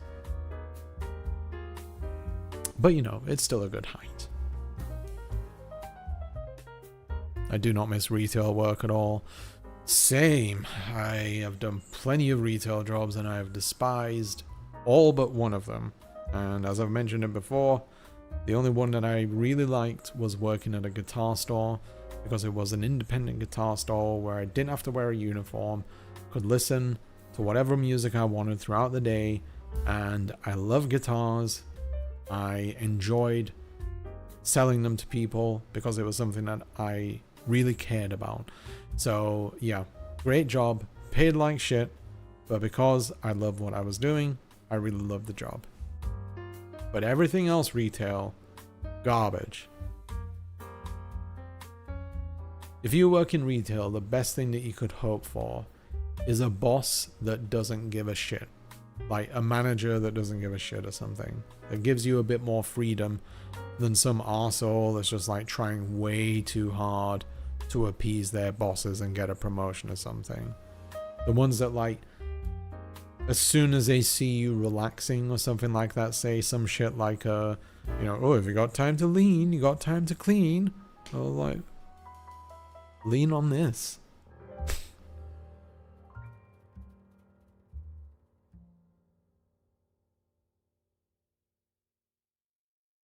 Yeah, that's why my back is incredibly sore. I'm still in retail, but 50% of my time I can sit down at the counter. Well, that's good at least. Yeah, just like let people say.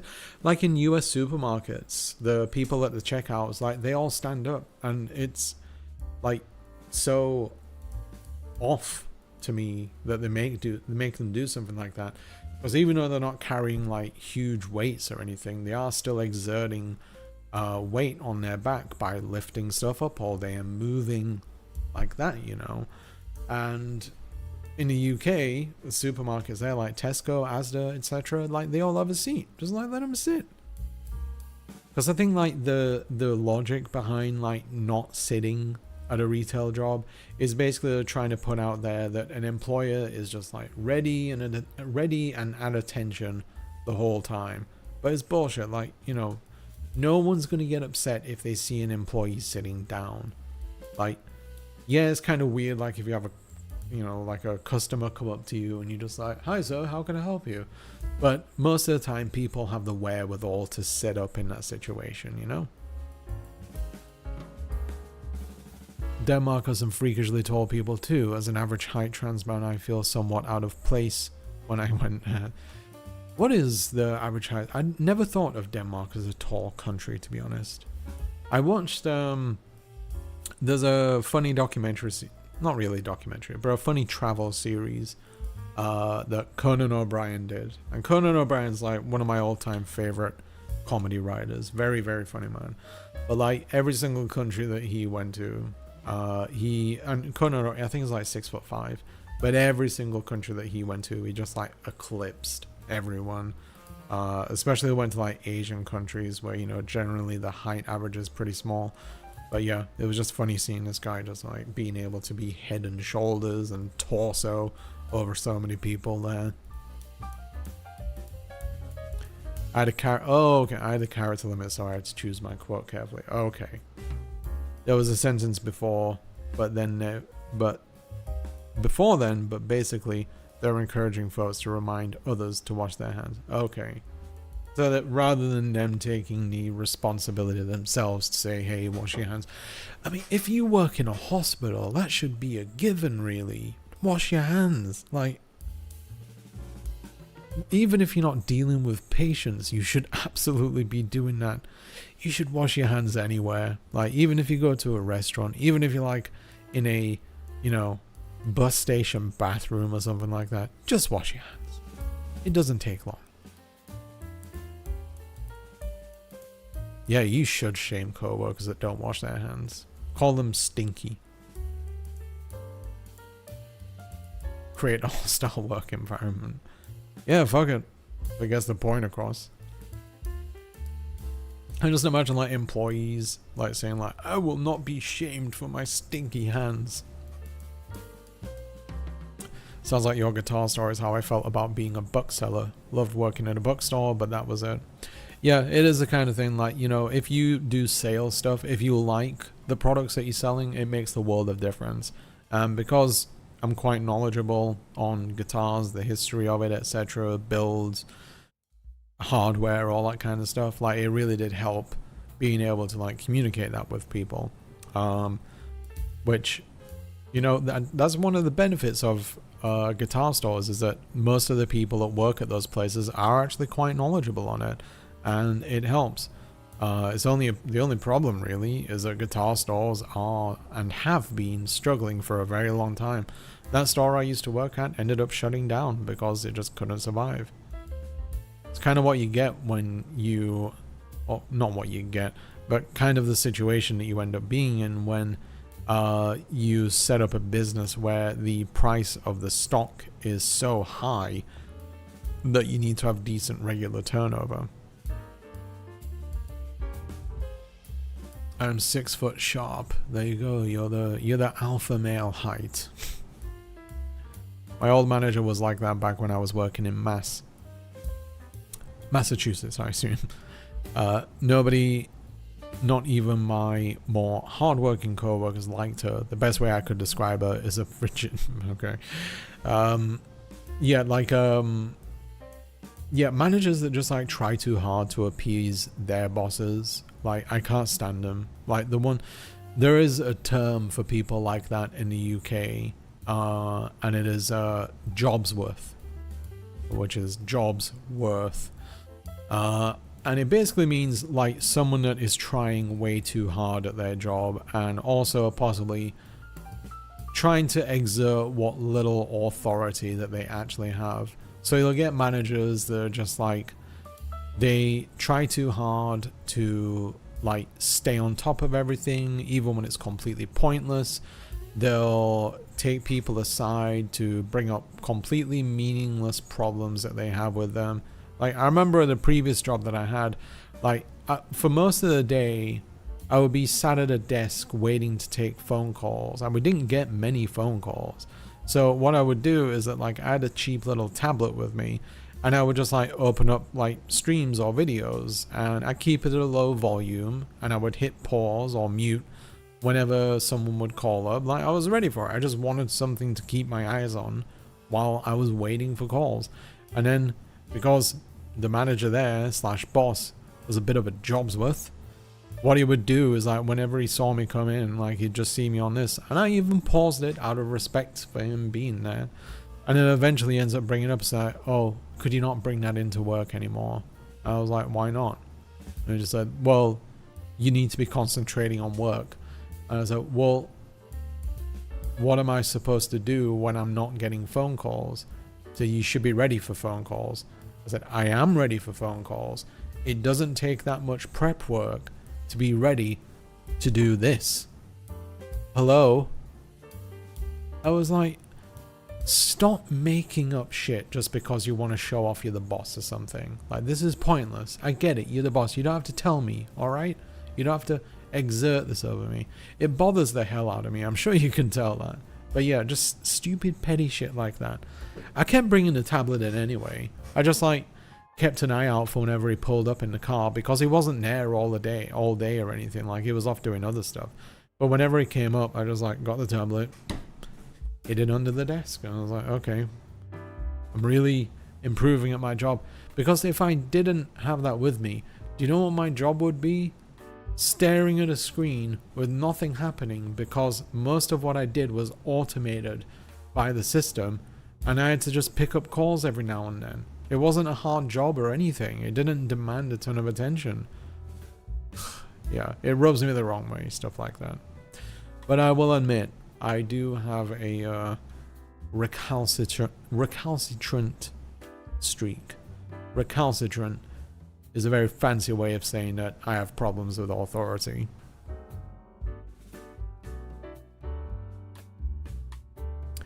I used to work in a government position. The manager didn't want me to leave early, so they found the most esoteric, useless things for me to do to get me to be busy. I just learned that I should look busy. Yeah, like that's really what you need for any slow, boring job. Just figure out ways to look busy, you know, just so it looks like you're actually putting the extra effort in there. When I worked at IKEA, you know, I've shared some of my stories about IKEA, but when I got to a point in that job where I genuinely just stopped caring about anything. I stopped caring about my perceptions for managers and stuff like that. I didn't want to progress in that job. It was just a part-time job, like, and I was at college and university at the time. Like, I don't give a shit about this place. But yeah, like, eventually when it came to like people coming up to me and it's like, hey, could you do this? Like, when it came to like busy work garbage, Like, I was just like, not, like, I just, like, yeah, how can I, sorry, I'm having a brain fart. Yeah, when it came to, like, them just coming up to me like, hey, could you, you know, try and look busy? Could you try cleaning up a little bit, please? Yeah, I just ended up, like, just saying no. Because I was like, no, why should I? I remember one time someone came up to me and said that my shirt isn't tucked in enough. I was like, oh my god, who cares? Have you nothing better to do? Anyway, I need to have another quick break because my nose is very dry and I need to use some moisturizer on it. I have a spray moisturizer thing. But yeah, let me get back to you. Have a nice stretch in the meantime. But yeah, I'll only be like a couple of minutes or so. So bear with me.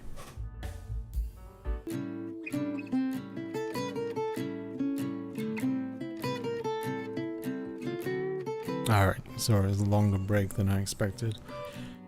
There's a thing. When I talk too much, I end up getting a bit of a like dry passageways and it becomes a bit painful. So I've been using a moisturizer on it.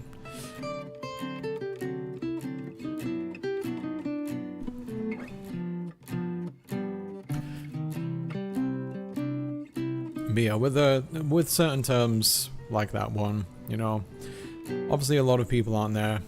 There's a lot of people that might not be aware that certain words and everything aren't, you know, something that people take kindly to. So that's why it's good to educate each other on these things.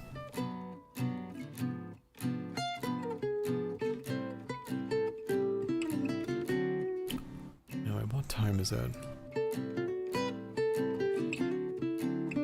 I always wonder how some of the people do it streaming more often, how to maintain a throat and prevent phlegm. Good question. I think I've gotten better at like preventing my voice from going away because, you know, from those of you that like watch my stream for a while now, you know that like around this time like my voice started just going there. But I think it's getting better now than what it was. But I do get raw at the back of my throat around this time. But yeah, I have no idea how people do like the whole 6 hour, 8 hour, sometimes even 24-hour thing. Like, I feel like I would go completely hoarse by that point. And on a couple of occasions in my life, I have completely lost my voice. In fact, I think I may have shared this before, but in a previous job that I had where like all of my job was talking to people, because I was actually teaching people how to sell in this job, and I had to like go on the phones to do this stuff too. I ended up completely losing my voice, and I'm not kidding, I mean completely. And I sounded kind of like this. It wasn't even like ASMR nice, it was just gone. And nothing I could do could bring it back. I just needed to rest my vocal cords. I went to go speak to my person in charge, not my manager or whatever, I can't remember what the role was called, but they were in charge of me nonetheless. I was in a managerial role in this job, but they were above me. So I went to go speak to him and I was like, I need to leave. I actually had to write it down. I need to leave because he couldn't hear me. And they said, why? And I said, I've lost my voice. And they just said, well, you're going to have to stick around till the end of the day. And I said, how am I supposed to do my job? And I said, and literally just gave me a something up.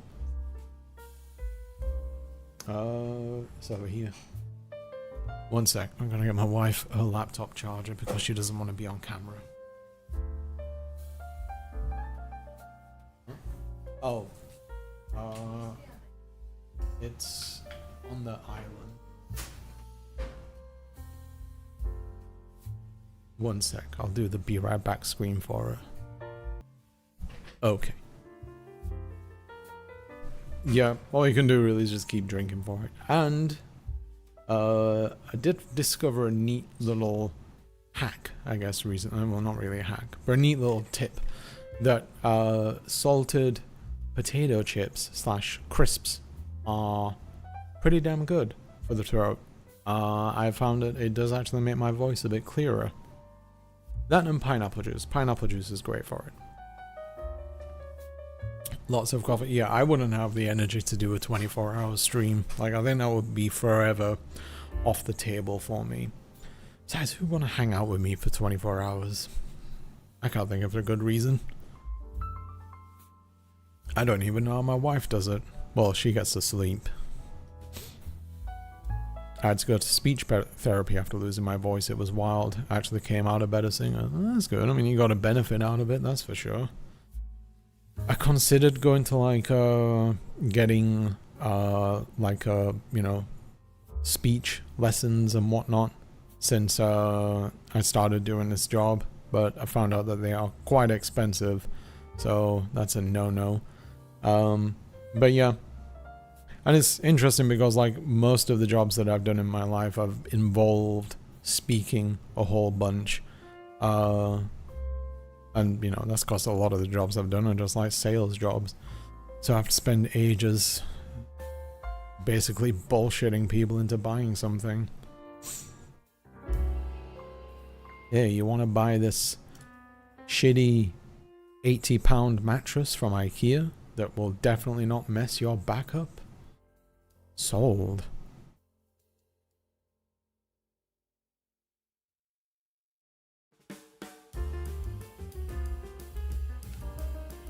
Saying that, my back is kind of aching. I'm gonna wrap up shortly as well, since it's getting to be around that time.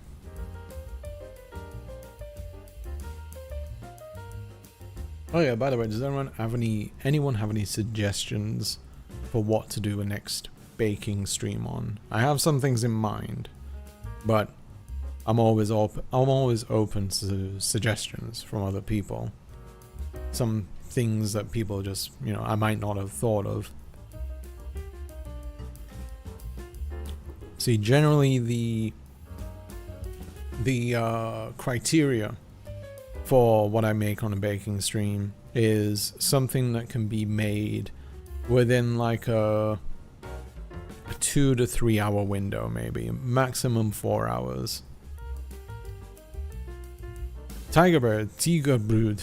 I would love to make it. I have made it before, actually. I think I posted it in the Discord. But unfortunately, pretty much all breads aren't something I could do because of the amount of time that they take to prove. Like, take for example, if I made a just a basic loaf of white bread, the mixing part is very easy.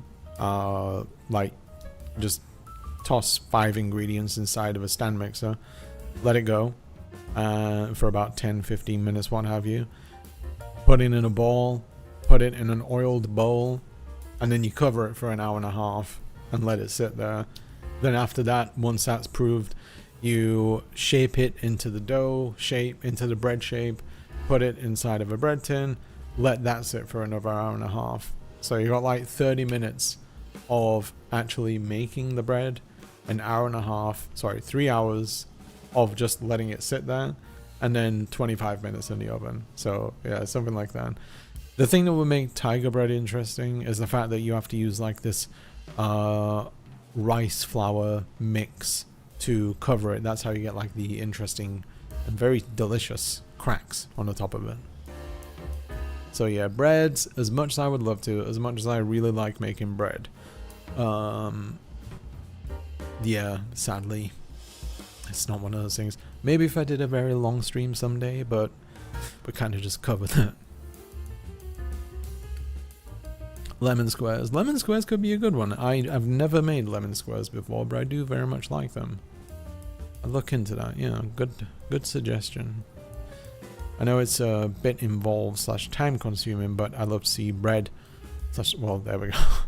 Cinnamon rolls might be good. If I can figure out, because, let me think.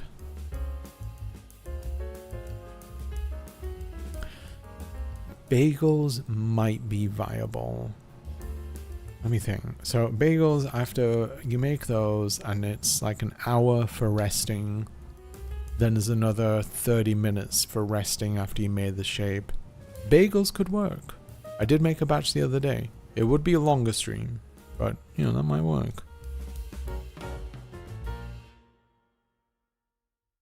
Quick rise yeast. I've tried quick rise yeast on it before. It's not great, I won't lie.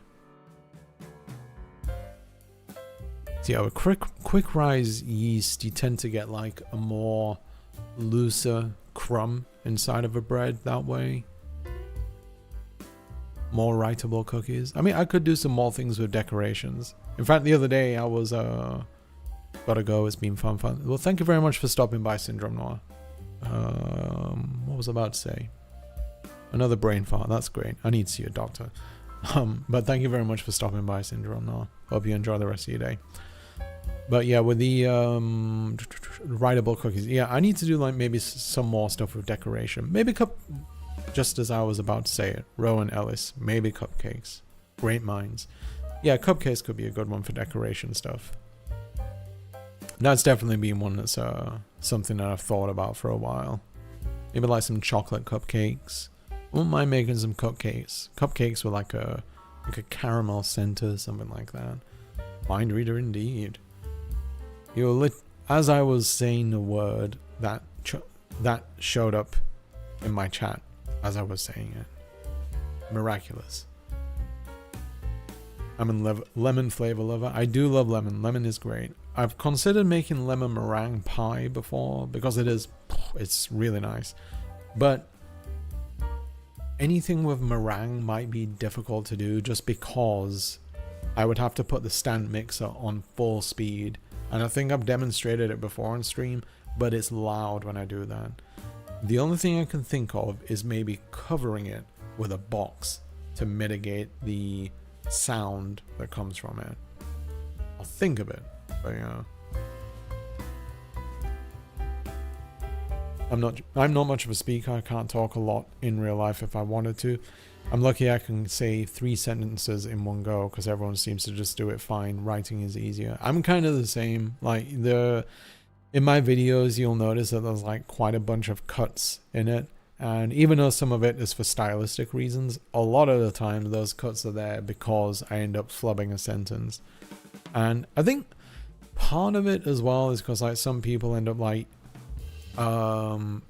speaking faster, or their mind works a bit faster than their mouth is able to put words out there, and then it ends up making them a bit mealy-mouthed, as some people say. Then again, that could have just been made up by people to make them look extra intelligent for all I know. But hey, I'm fine with it. But yeah, lemon slices, lemon meringue pie, lemon bars. What else lemon stuff is there? I haven't made too many. I mean, those macarons, those madeleines that I made last time, those were lemon flavored as well. Oh, that was a very, very nice.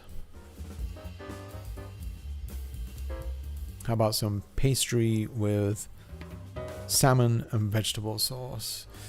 See, pastries are another weird one, because like if we were to make like flaky pastry, that kind of thing requires either buying it from scratch or buying it from the store, which can be a bit hit or miss, or making it from scratch. And making pastry from scratch can be a very, very time consuming pain in the ass, because you gotta like make it into a square, grate a bunch of frozen butter on the top of it, like evenly, fold it into an envelope, and then not like into an envelope, but into an envelope shape, and then wrap it up, put it back in the fridge, let it sit there for about a half hour, take it out, roll it out, repeat it again. Yeah, it's a lot of work. Probably more challenging than bread, to be honest with you. I do love it though. I do really love like flaky pastry. It's very, very nice, but yeah, it is work. Oh, cluttering is what I have. My brain is faster than my mouth. This was diagnosed in speech therapy. Oh, okay, cluttering. I didn't know there was a term for it. But yeah, it's that kind of thing that yeah, that was what I was talking about in essence. I didn't know I had a term for it. Yeah, I do that all the time. It's hopefully not just an early symptom of having a stroke or something like that. But it's good to know the word for it. Lemon cookies. Yeah, lemon cookies could always be a good thing. I don't think I've ever made those either. That's me 100% too many thoughts to fit into a few sentences. I'm slowest at typing, which is why I make so many typos. I also make quite a few typos as well. I'm not terrible at it, but yeah, it is one of those things where it's just like, you shouldn't be this bad at this point in your life. Writing for myself and then writing for a cast of characters make my brain melt. How do? Good question. I mean, I've wrote some fiction before. And even like trying to make every character not sound like you is a challenge unto itself. Because that's something I think like a lot of people fall into the trap of, where every person in it, it's kind of like Joss Whedon type writing where they all seem kind of the same. Irish soda bread is fast and easy but a bit boring. Let me look that up.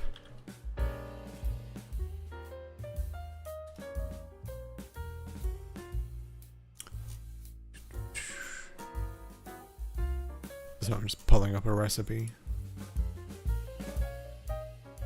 Total time 55 minutes. Yeah, that is very short. I've never made it before. This is a regular baking sheet. Whisk the buttermilk and eggs together, set aside, whisk the flour, granulated sugar, baking soda, salt together in a large bowl. Cut in the butter using a pastry cutter or a fork, mix it up. Yeah, that is very, very simple, yeah. Could still be fun though. It does look nice, I will say that. And yeah, it doesn't use any yeast by the looks of it. It uses the baking soda, soda bread. There we go. Makes sense. Oh yeah, as for the results of the poll from earlier about whether you take your top off from the bottom or the top, bottom ended up winning by 70%, top ended up getting only 30%, which is kind of surprising to me. But then again, I also wonder what the gender distribution here as well. If there's mostly women here, then I guess that would make sense, since women more commonly lift it up from the bottom. Some kind of whoopie pie or Oreo dupe would be fun. Yeah, those pretty straightforward things. Whoopie pie. I've made a French silk pie before. Those are absolutely delicious. I don't think it took too long too. That could be a good one actually. Oh man, I have Mennonite whoopie pies. They're so good. Mennonite whoopie pies.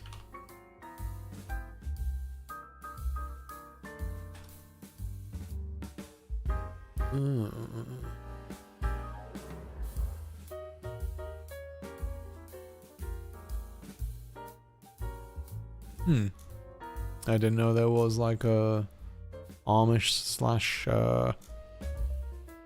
Mennonite version of it. Huh. I thought the Amish would have avoided anything that was so delicious. Also have a great iced oatmeal cookie recipe. Makes a ton of cookies.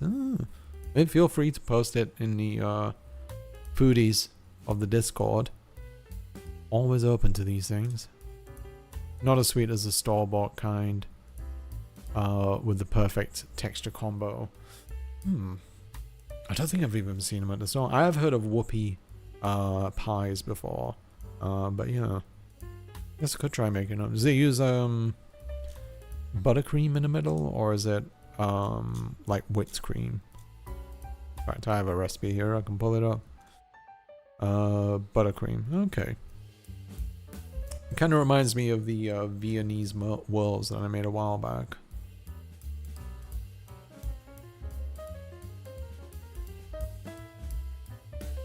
I want another French silk pie. I may make one.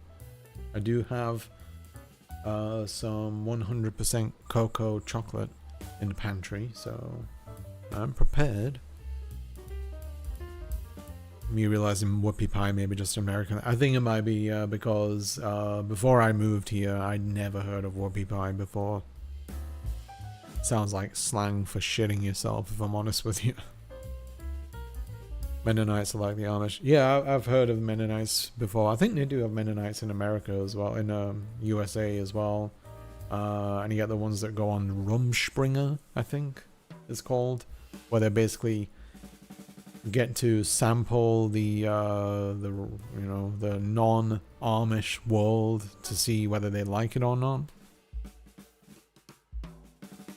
I see them around the town at the bank or in the post office. They don't usually avoid tech. Oh, they don't totally avoid tech. And you have a few stores where they can sell baked goods and produce. Oh, I see. Yeah, I know that, like, I'd heard that they don't completely sue me. You are so bloody generous. My god. Thank you very much. 5 of you just received channel memberships. Let's see who got it.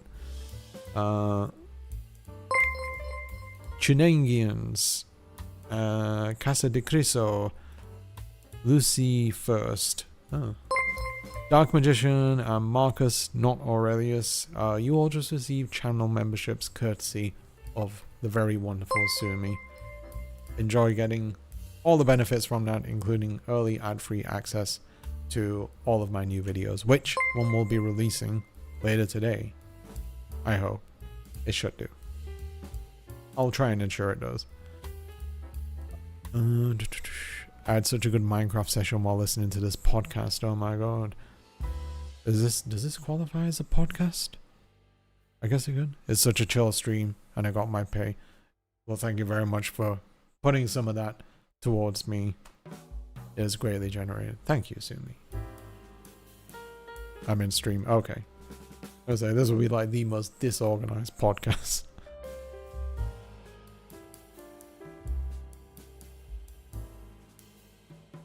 I have no idea. I hoped Birdie would get one. Yeah, I assume so too. Well, if any of you want to make use of your membership, you have a nice selection of emotes to pick from, which you can see in the emote bar. And yeah, Rowan as well. Oh, that sucks. It is super random, yeah. I wonder if YouTube like targets less active members because it's like trying to get them more involved. Like less active people in the chat. Just me conspiracy theorying a bit there. Oh my god, my throat.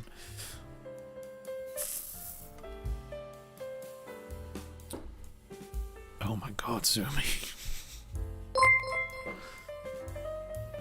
Let's see who got it. Okay. It is random, yeah. Those are all like people who haven't participated. Path Vader, N-Racer 96, Ergo Hash, Fresh Out of the Asylum, and the President's Impeccable Teeth. You've all just received a channel membership courtesy of Sumi. Thank you very much, Sumi. One hell of a way to test. All damn pings.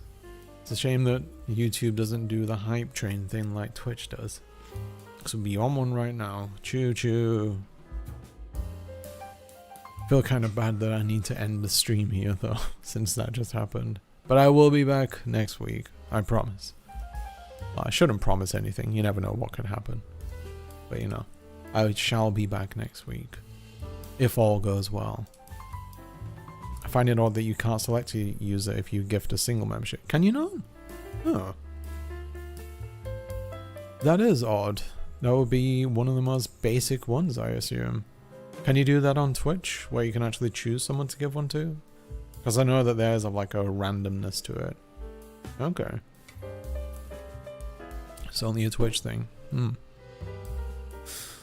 Well, I will say that, you know, as nice as it has been to switch to YouTube and everything and engage with more people here compared to Twitch, I have learned during this time that it is sorely lacking in features compared to Twitch. And it's stuff that they really should have added by now. Like, YouTube has way more money to blow. compared to what Twitch does. So yeah, the fact that they haven't like upped their game a little bit. Like for example, you know, like with the chat widget that you see. Wait, where is it? Yeah, chat widget that you see there. Like, because of YouTube's weird API, it won't allow the display of the emotes there. Although I have found another chat widget that does. But yeah, apparently that's on YouTube side where that's an issue. That's why it shows up just as text. But yeah, at this point I may as well PayPal the regulars personally so they can get a membership. Oh yeah.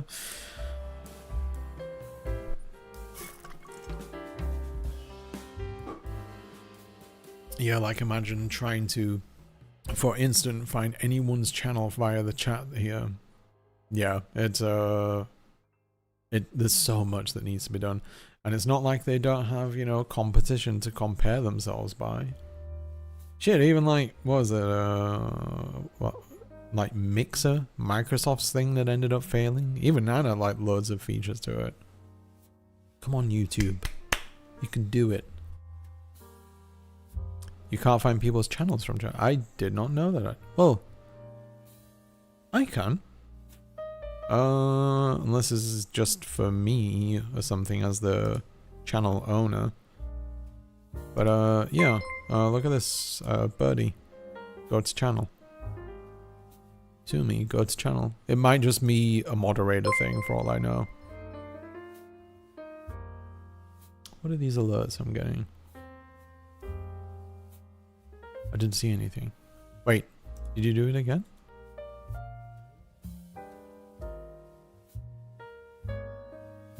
I missed something there. Let me try refreshing my alerts.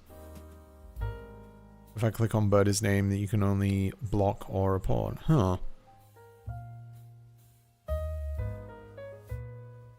Did someone else get a membership there? I don't have any. My alerts aren't showing anything. Kind of refresh. Ugh.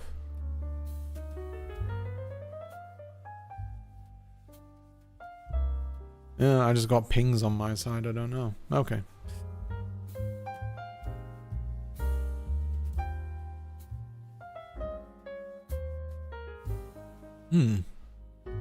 Wow, I love your work is the thing I've seen multiple times, and I imagine it's a little awkward. A little bit, yeah. It's one of those things that you never really know. I mean, but then again, I'm sure that you've had the same, Birdie, with your work and everything.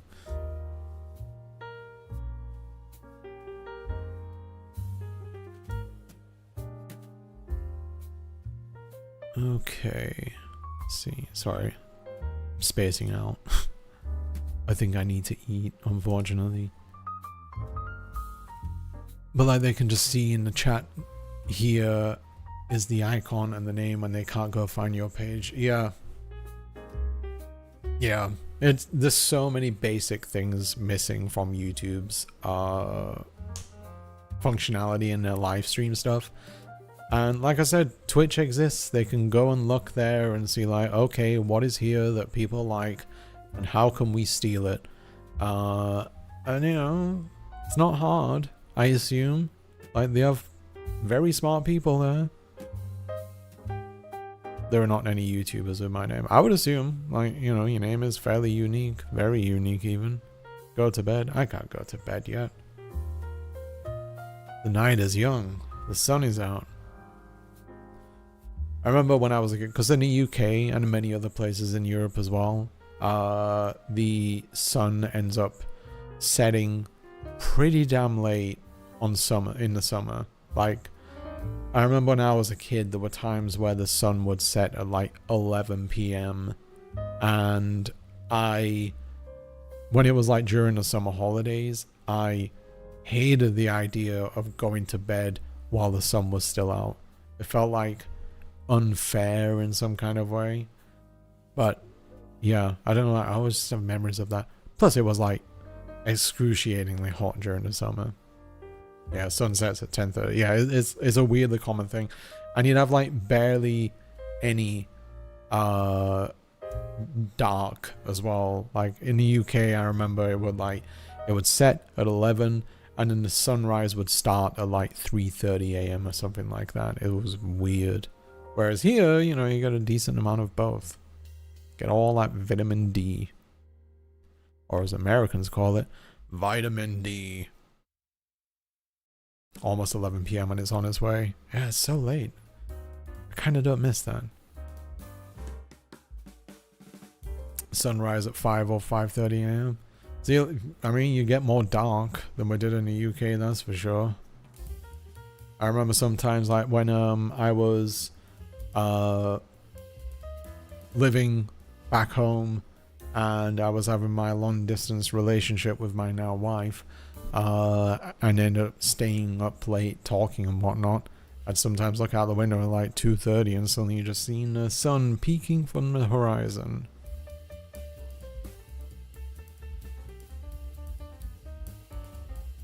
Wish I could go to bed, but I have a meeting in 20 minutes. That is horrible. Just sleep in the meeting. Print out a picture of yourself in front of the Zoom call and then just put it there. Or, you know, just screen capture stuff. There's all kinds of magical technologies that let you skip a meeting now. Unless you need to be there in person. In which case, we're the same as the UK now. The UK is always the same as us. That's... Netherlands is it 1 or 2 hours ahead of the UK? Or is it the same time zone?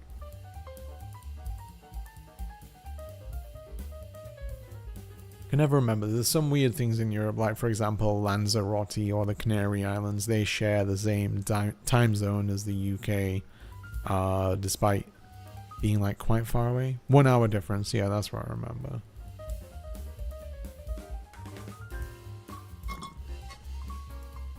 Okay, so I think I'm gonna wrap it up there because, like I said, my throat's getting rough. Let's see the cats one more time before I depart. Let's get this up and running. All right.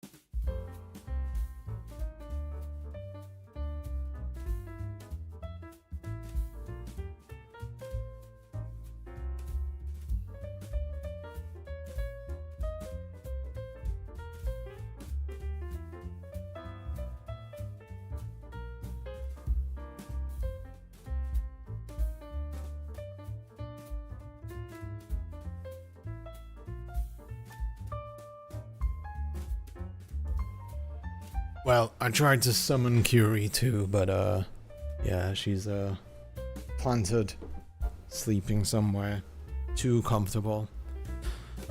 Alright, so, one moment. Alright. Well, thank you very much for watching today, everyone. I know I took a bit of a break last week, but I'm back again, and the new video should be out quite soon. Like I said, for patrons, channel members, you should be able to get it hopefully this evening if nothing goes wrong, or at the very least tomorrow. Just put it out there, you know, as a possibility for either. But for everyone else, it will be available on Friday, possibly Saturday, sometime this weekend, so you'll have something to do. Enjoy the holidays. If you are in the UK, don't forget to vote on July 4th, our Independence Day. And yeah, take care of yourselves in the meantime. Thank you all once again for being here. Thank you very much, Sumi, for all your generous memberships, and I hope that everyone that received one is able to make use of it. Keep an eye out for the community posts on YouTube, where I will post something that only members can see, a link to the video. But thank you all once again for stopping by. Hope you enjoy the rest of your day, however long that might be, and I will see you next time. Take care.